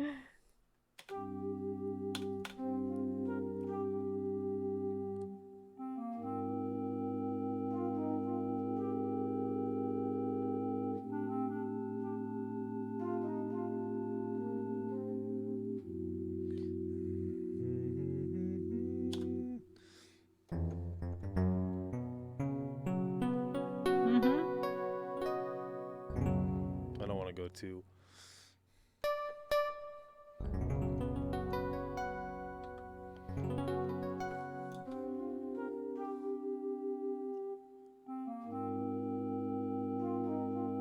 Yeah, DuckTales on NES was quite good.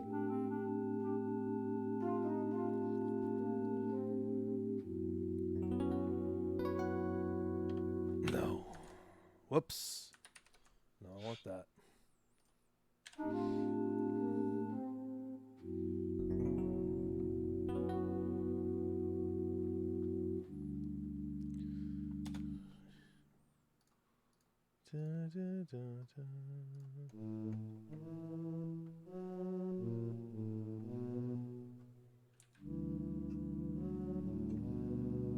Blahot says keep that for a logo sound.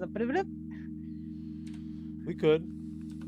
Something where it says Julia Minamata presents with my face. You know, originally I synced it up to have the music start at a certain point, but then I realized that you could click through it, and then I wasn't worried about it so much. But that would be cool. And then not start the actual theme until the title splash screen. That's an idea. Yeah, That might be yeah. a future stream possibility, because that we could show off pretty much the whole process, right? Musically inspired says, your EGA face might work great as a logo. Yeah, I tend to use that often. Like for the IGDA talk I'm doing tomorrow, they asked me if I had an image I wanted to use to promote the talk with, and I'm like, I just gave them that same face as I always have everywhere. I think actually, speaking of EGA faces, somewhere in my how's your day like? messages, Like, how's a day in the life of a blah blah blah blah blah. Thank you. You have Can an I go EGA through my face in your messages? mailbox? I do. Interesting. From Davor. Ooh. Yeah, yes. It's great.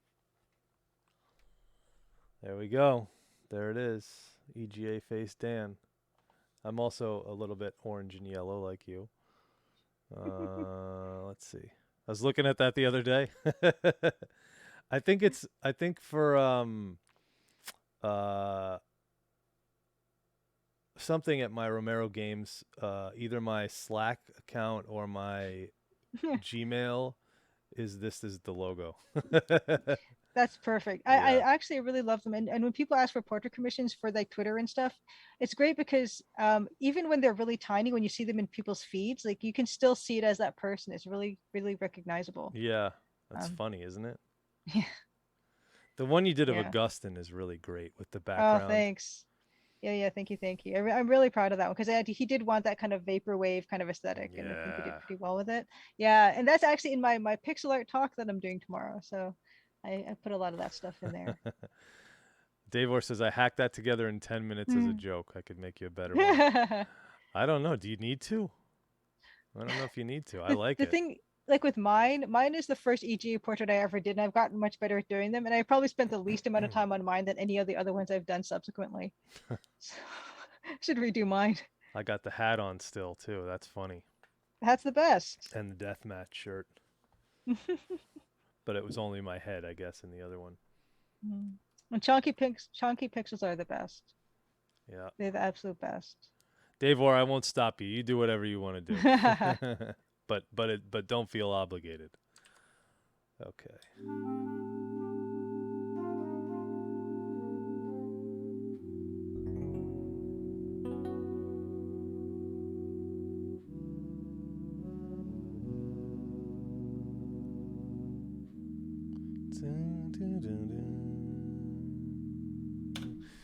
I want to repeat that in another instrument.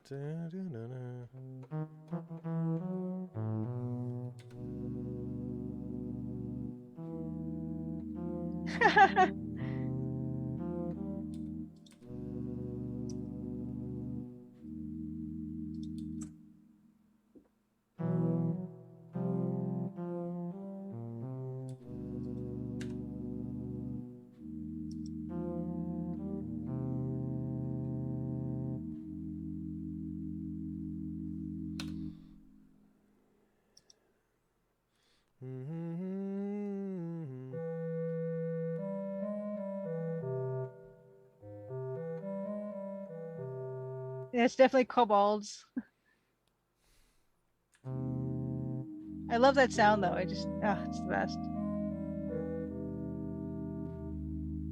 And it's kind of cozy mystery at the same time, so it does a lot.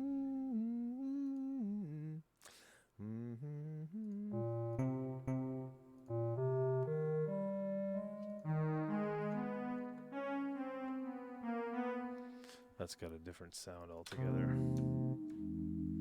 Oh, before I go further, let me actually make sure I'm not lying about these sounds. Yeah, I'm lying badly. 83. Okay, so this needs to be renamed to 83. Oh. 83 already has a name? Oh, this is already 83. Hello. Okay. 83-1, you bastard. This is 73. This is, whoops, this is actually 34. Oops. This is 108. And this is 3. Save that. Okay. So now if we get ourselves into trouble, we should be okay.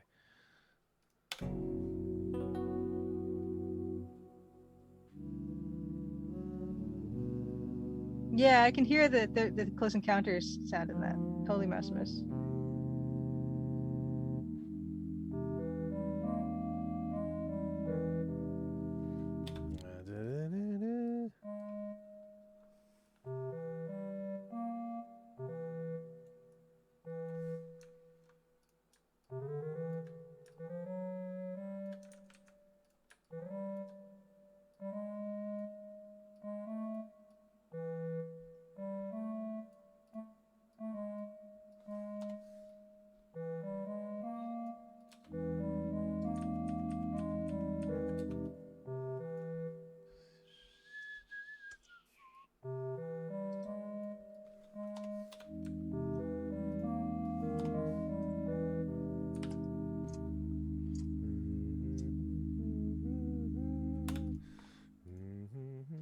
Oh, and this would be a nice time to bring in the harp.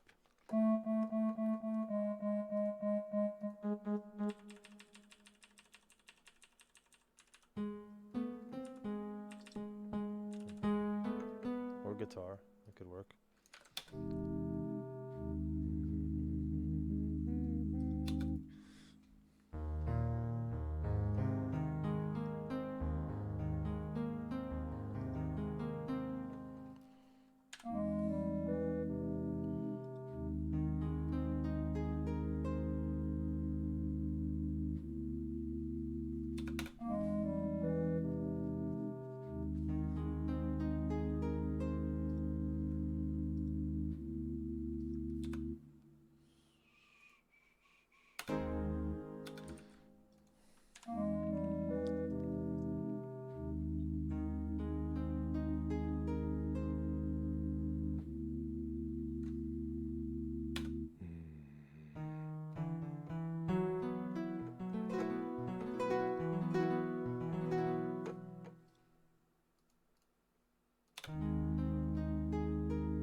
And that could be the loop point there.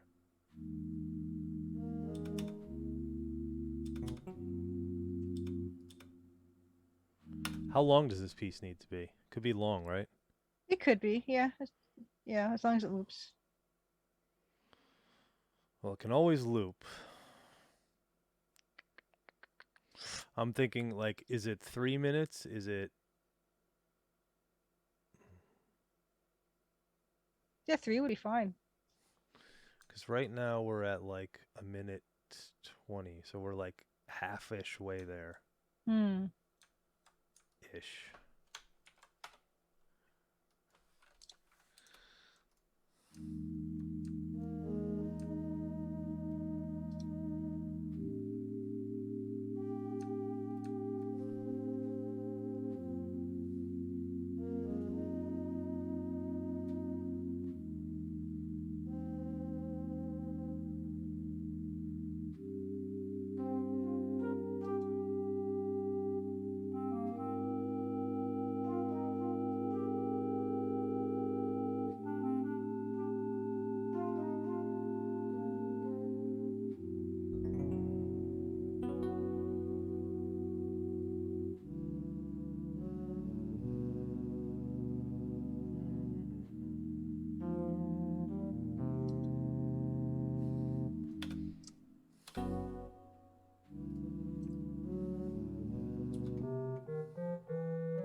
You know, this, you guys might find this funny, but I'm thinking and looking at this piece right now, and I see the colors of each track, Mm-hmm. and I'm kind of like thinking of like, okay, this one has a color, then this one the color comes in, this color comes in, this color.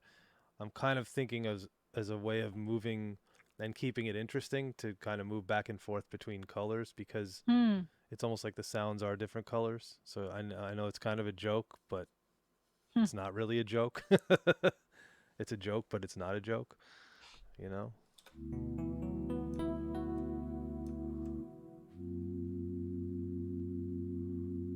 Okay, so we got to get there. I like what's happening here, especially.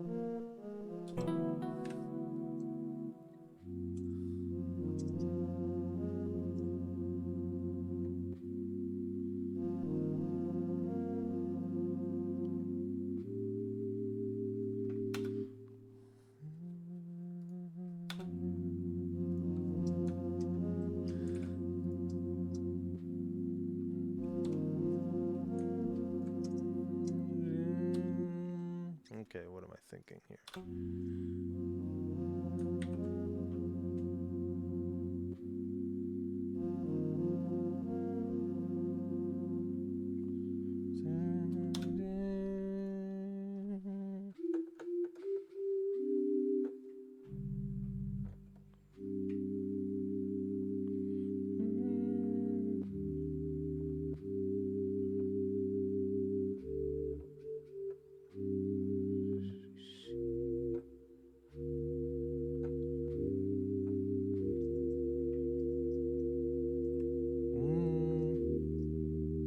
That'd be cool. Mm-hmm, mm-hmm, mm-hmm. It gives intrigue. Oops. And there is a bit of danger too, so we gotta I think remember. so. We can put some more danger in there too with a couple of other instruments, I think.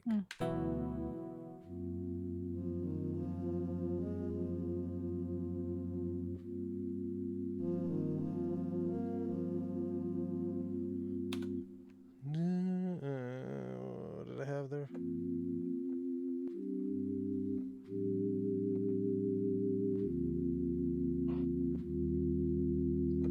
Damn it. Why can't I remember?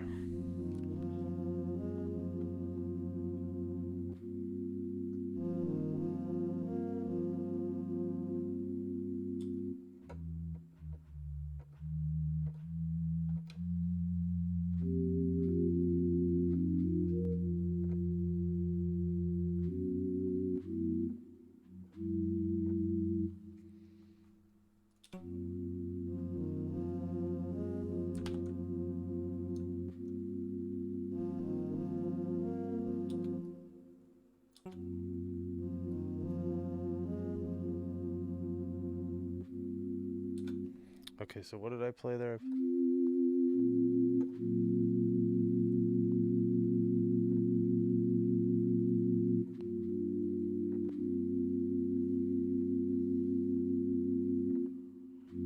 Oh, I got you. Yeah. It's got to go there.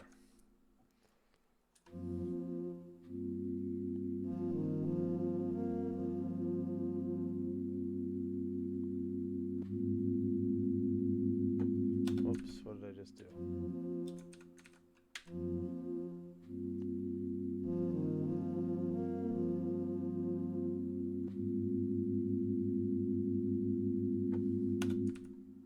What the hell is going on?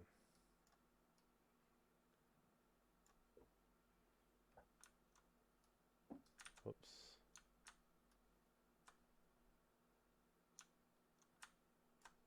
Okay, that's what's going on. I'm using the pedal. It shouldn't. always forget that. The MT32 does not like the pedal.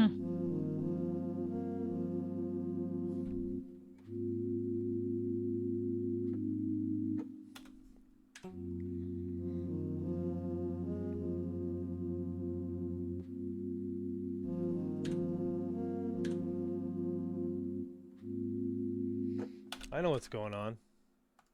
I don't have the click on. I don't have the click on. I can't hear where the hell I am.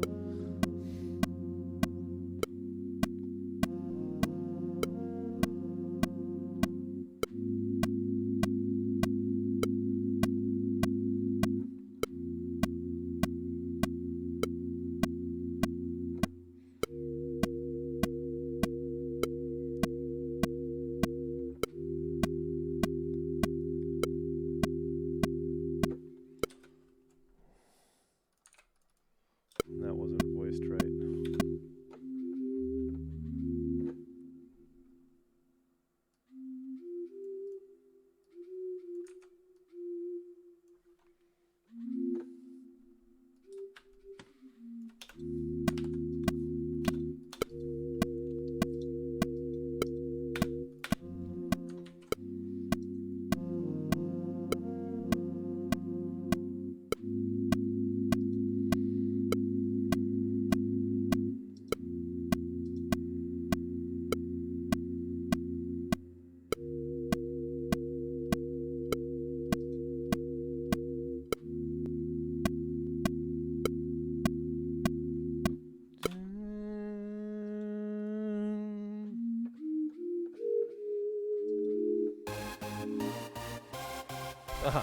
Thank you, A Maple Mystery, whoever you are, for subscribing with Prime Gaming and being a 6-month subscriber. It would be more, but I keep forgetting, and they make it harder to do. Like, they changed how to do it, and I couldn't figure it out until just now. Oh, really? Yeah. I don't even know if I have a Prime subscription at the moment. Oh I my should. God! Give it to me. I Give it to me. should. So what you have to do now is you have to press the little button, but then you have to, like, there's a little checkbox. You have to go for using Prime subscription or something that wasn't there before. It's just it's silly. Amberscene 0. How many subs do you have? You must sub to I wonder who, like, how many people like to sub to. Like, do they like sub to a lot of different people if you're on Twitch like all the time? See, Ambersine's been sub to for 15 months, and I've only been sub to for 6. Yeah, well, clearly we know who the important person here is. All right. Are you sure you aren't just kidding, checkbox? Yeah, yeah, probably. exactly. They didn't have that before, and I would say I don't know how anymore. So I've missed so many months of subscribing, unfortunately. Some money in Dan's pocket. Or at Twitch's anyway. Well, half and half.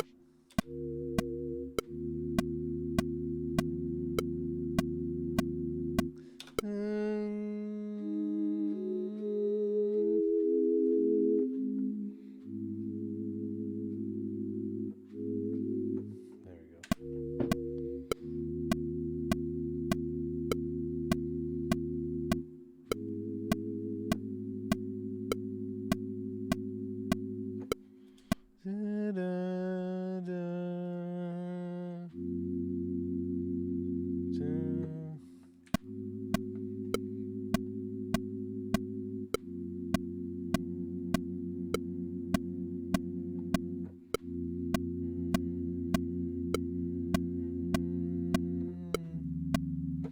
No.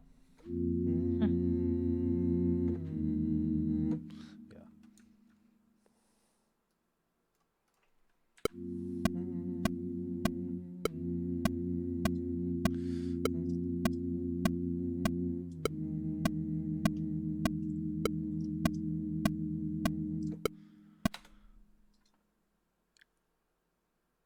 Deluxe Tux, it's your thing. You do whatever. Yeah, you do whatever. Don't feel obligated at any point ever to send us anything other than good vibes. Yes, good vibes are welcome. And some interesting chat. That's what we want. Yeah, the pleasure of your company is what we're looking for. Yeah. Yeah. I'll just save that.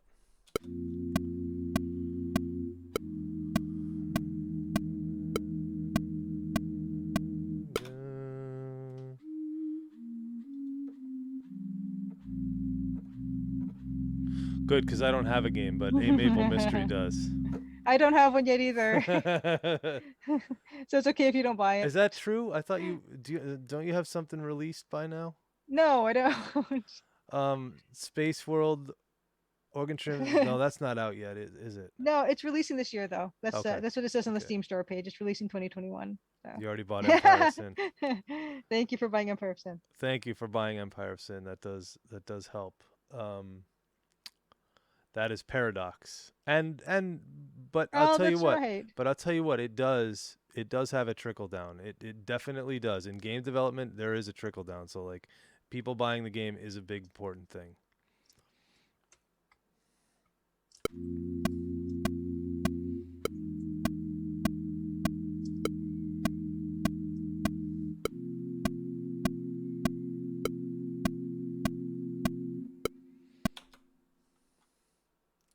Why did it not pick up my low note?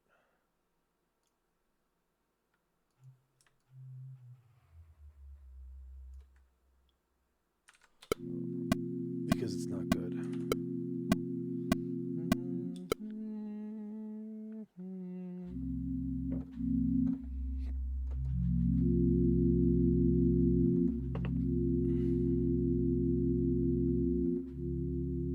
Ooh, cool.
Hmm.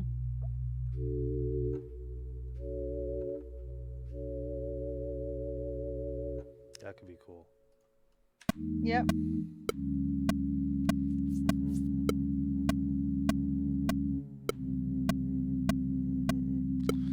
Ooh, I like that. Super menacing.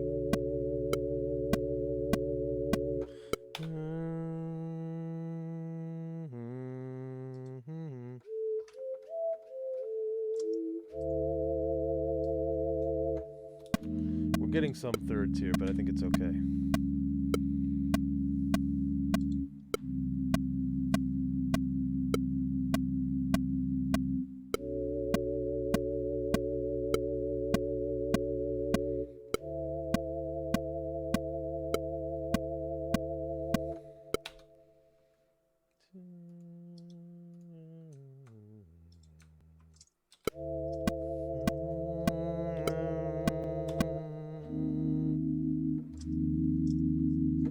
That's it.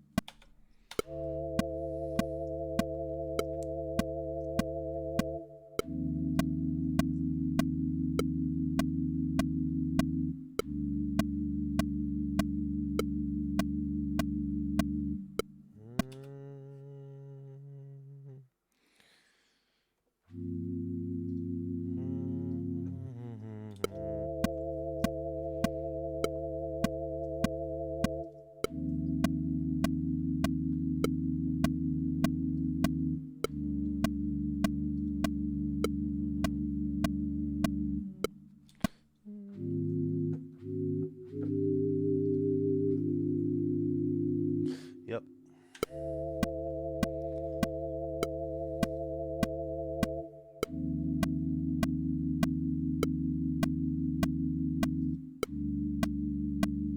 That's PAX East.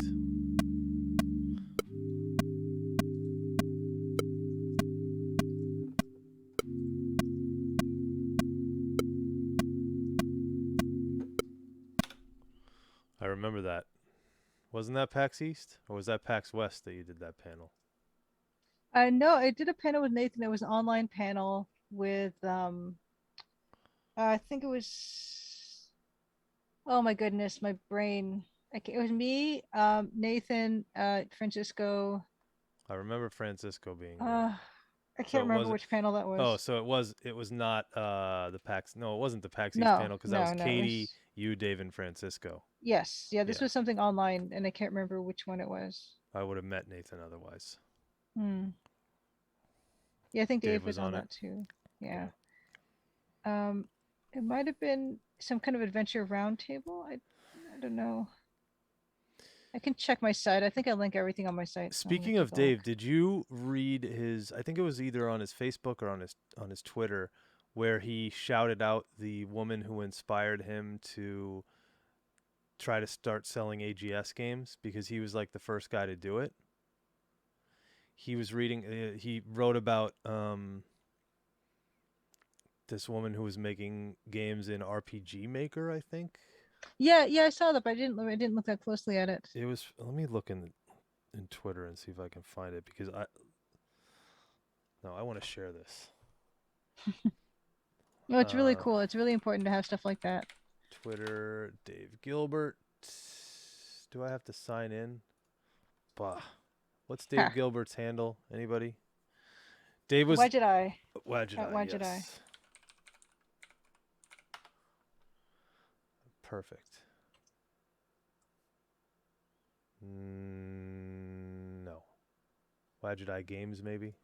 Yeah, yeah, at Why Jedi Games. Yes.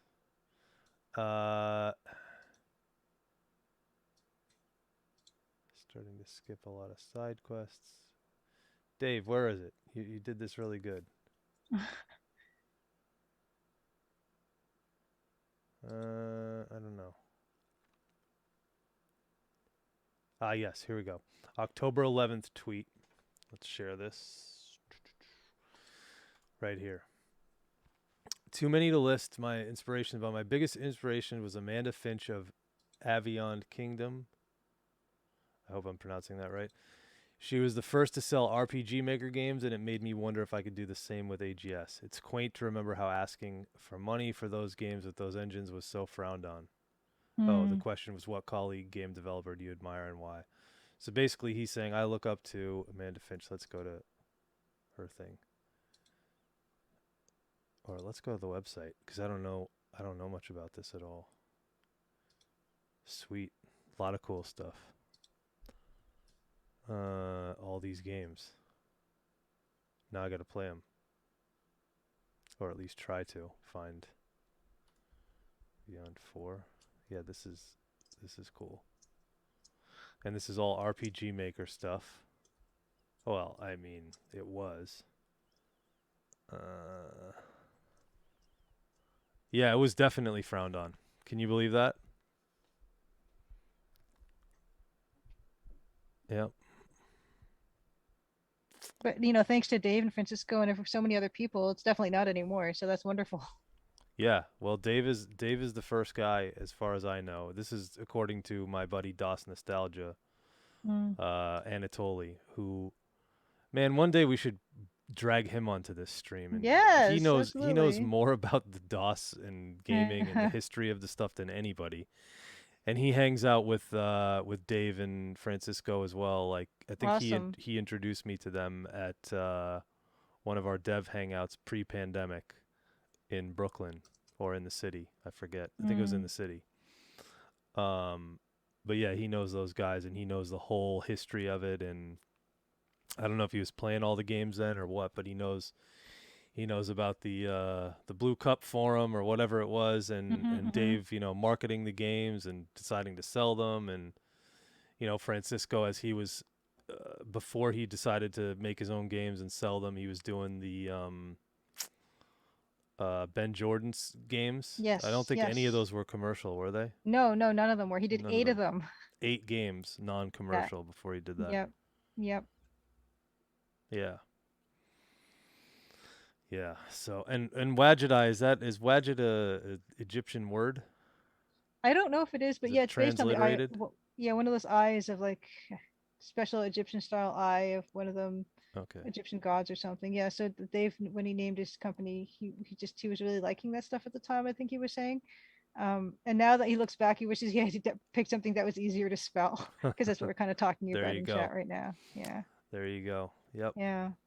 So anyway, there's a lot of games here. There's Hero Kit, which is like some way to make your own game, which is pretty cool. I mean, I don't know anything about this, but anyway, I just want to give shine to people that deserve to have shine given to them. Oh, for and sure. Yeah, I just clearly started this to is follow somebody. the Sundew developer on Twitter because that's really cool that she's like a solo dev Yep. too. Yeah. Here, I'll actually link her Twitter. Unfortunately, the Twitter is not active. Oh, it's not? Oh. No, March 2nd, Oh, 2019 no. is the last tweet. Oh, man. Okay. So, Well, anyway, I'm following her now, so. yeah. You might not find much there, but maybe on Facebook or somewhere on one of the forums, at least you can look and find what you want here. So, all right. Nobody redeemed to get back to work. But I'll tell you where I'm at with this. Where I'm at with this is, I think this is going to be a two-parter, because basically what I need to do is, I actually finished it right where it should loop perfectly. Let's see if that's true. I left the chords off.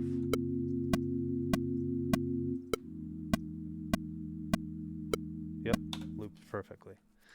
So where I'm at with this is, what I need to do is fill in this with melody here, right?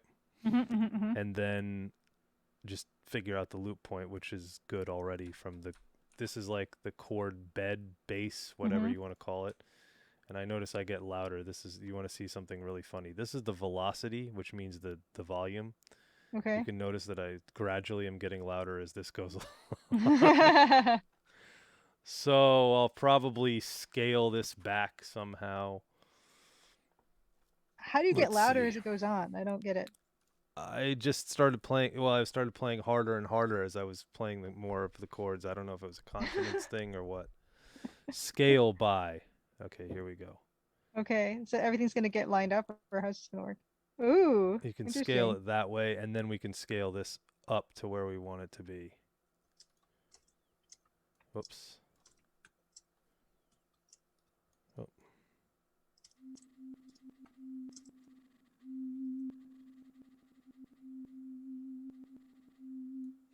I think we can actually even do it further. Let's do this. Change velocity. Change smoothly by percentage. No. Limit to, okay, here we go. Limit, our max is going to be 80 and our lowest is going to be 30. Oh, we don't want that. That's too flat. Our lowest is going to be 10. What happens if it's too flat? It's too flat. It's going to sound a little robotic. Okay. Okay. That's better.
I think it sounds good so far.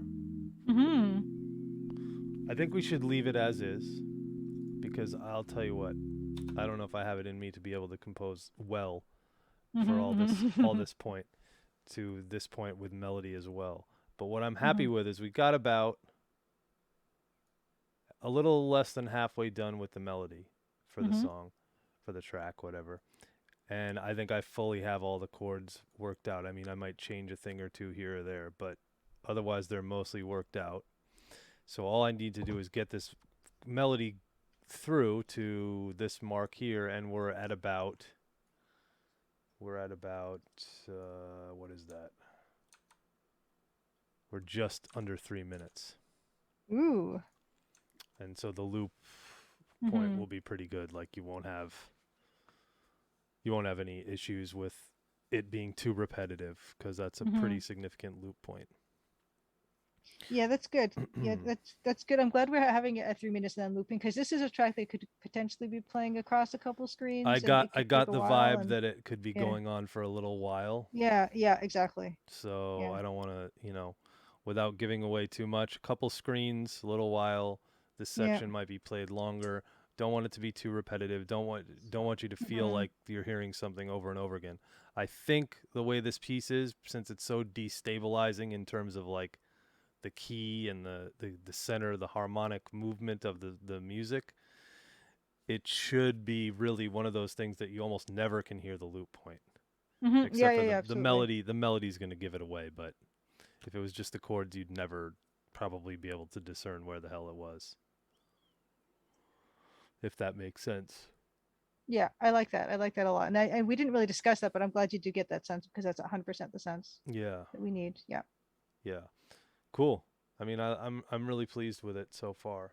Yeah, it's got everything we're looking for so far. And I mean, when we do the melody, it's gonna I think up that tenseness a bit, which it'll need, I think, a bit, but overall it's good bass. Yeah, I think so too. And we can ramp it up or turn it down depending on, what we're feeling at the time. In fact, we could even almost do one where it's like this and then less tense, and then you could have the same thing but do a version with a slightly different melody. Yeah. With the loop. Yeah. So we can have it build from one screen to another screen, for instance. Yeah, for sure. For sure I could do that. Okay, so I think we're getting to that point. Oh. Woo! Oh, thank you, Ambersine. You didn't have to do that. That's fantastic. Thank you so much. Thank you for the bits. I think we're getting to that point where we're gonna move our little stream to somebody else's stream, and rate up a little bit. I don't know who we're gonna who we feel like rating today, but we'll take a look. And we as usual, we should always take a look into the directory and see if anyone happens to be playing the Crimson Diamond besides me. No, at the moment we are the only ones in the directory. Yeah. Although somebody streamed it 7 days ago. Mom That was Games what? Hard. Really? Yep.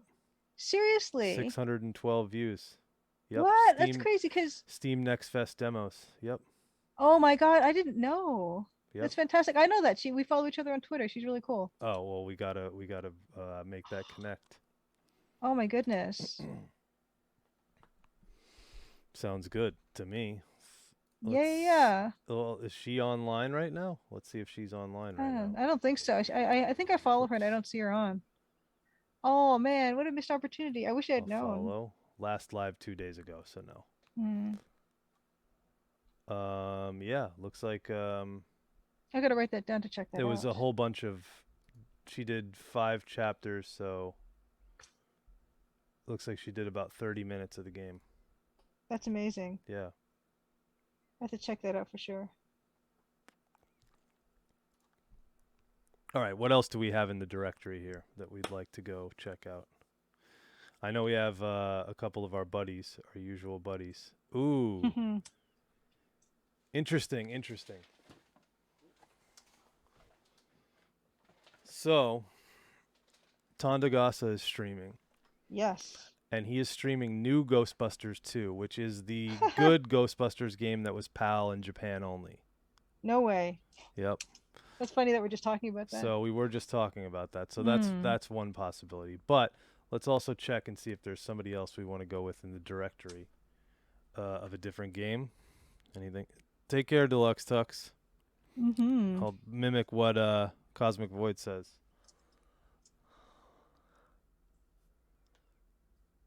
Yep. Do you want to look and see if there's like a King's Quest? What I'm seeing right now. 4 people. Somebody's playing King's Quest for the Crown, Part 1, and somebody's playing King's Quest 6. Ultra Biju. That's a possibility. What were you gonna say? Oh no, I was just taking a look at my directory as well. Yeah. And I pretty much have the same people as you have on yours, so it's not gonna do much. I mean, I love Resident Evil 4 and Middle Age Stream is playing it, but I feel like we should just keep looking and see if we find something different that we'd like to do. Ooh, somebody wrote, who's this person? AV Answer 486 MT32 King's Quest 4. Who is this person? That was 4 days ago. Are they online now? They are not. And they stream, but they do stream MT32. Oh, fantastic. Specifics 486 MT32. So that's pretty cool. Kilgore is streaming Interstate 76, which is the best soundtrack video game of all time. I don't know. What are you guys feeling? Oh, Davor, take it easy.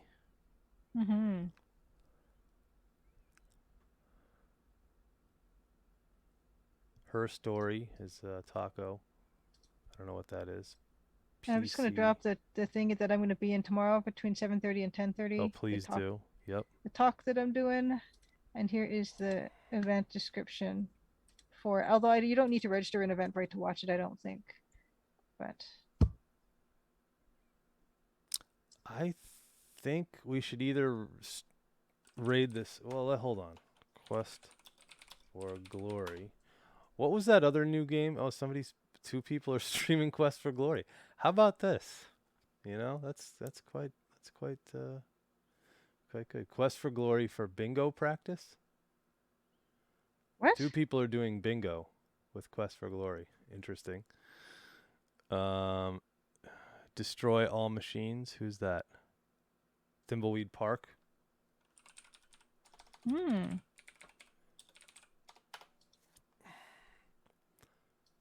Okay. I liked what did I like? I'll tell you who I like so far. Okay. Tonda, Mm-hmm. Kilgore, and the person streaming King's Quest 6. Why I don't know, but they're streaming Ultra Biju. Is it English? Okay, it's English. That's always a good thing. Yes. Oh, Oh, and they're actually trying to figure it out, it looks like. Interesting. I don't know. What do you guys say? Do we say, or do you want to go totally different and go Thimbleweed Park? Or is there anybody else that we know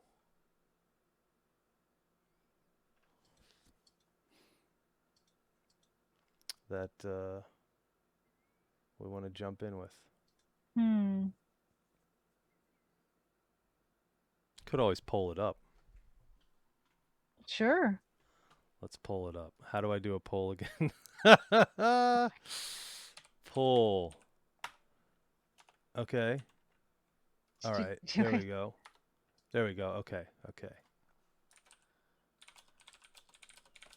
Are we rating?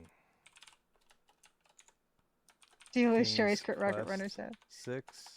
Yeah, thanks for coming in, Kurt Rocket Runners. We're signing off soon.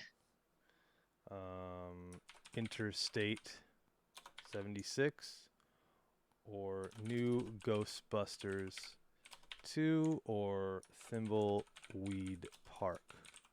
Good. That's good. Allow additional votes? Sure, why not?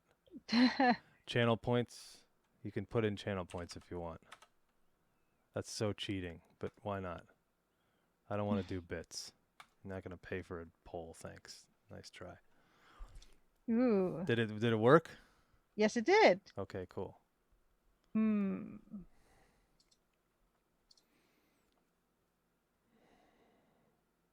Yep. Yes, and Kurt Rocket Runner does stream on Twitch as well. So you Oh, check out his sweet. channel. Yeah. Well, thank you for checking our Yes. stream out as usual. We always appreciate it. So far, Thimbleweed Park is in the lead. Oh, there's one for King's Quest 6. Thimbleweed 4 for Thimbleweed Park. It's going to be close. Polls don't work on mobile. Yeah, sorry. It's all good. What's your vote? What's your vote, Crit Rocket Runner? Because you might be the deciding vote. Let's see. Vote again for 1,000 channel points. What? Yeah, I put that in so you could cheat. Why not? Yeah, I like cheating. Oh, we're pretty close. We're getting close. It's a tight race. Nobody cares for Interstate 76 or New Ghostbusters 2 so far. My vote is for Tonda. Okay, so that's one for New Ghostbusters 2. Here, I'll put a vote in for 1,000 channel points for that so you can have it tracked. Got it. Cool. That's crit. Yes. Vote. Okay, we're almost there. We are almost there. It's close. Anyone want to cheat? It's coming down to the wire. I'll tell you this. It's close. So if you do want to cheat, now's the time to cheat.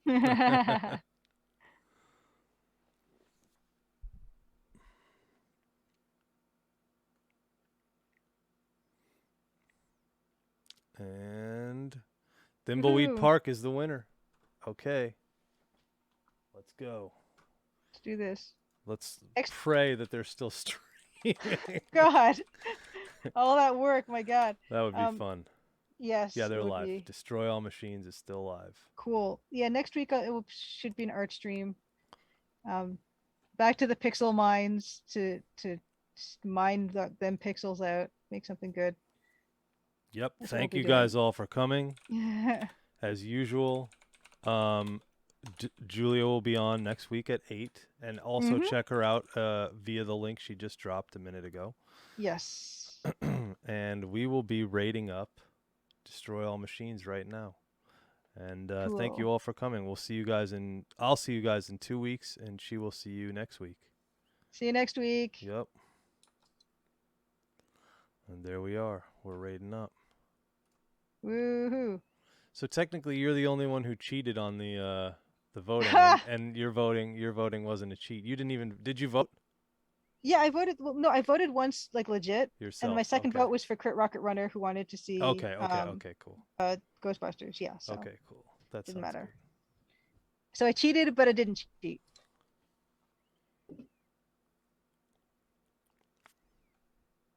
Oh, we still haven't rated yet. Nope, haven't rated yet. Hmm. And It's let's all good. raid now. I just heard somebody running upstairs, which is not normal at this hour here. Okay. And it wasn't a cat. It's probably my wife chasing a cat. All right, well, let's jump and let's raid and see what's going on here with Thimbleweed Park. Yay! Stop recording.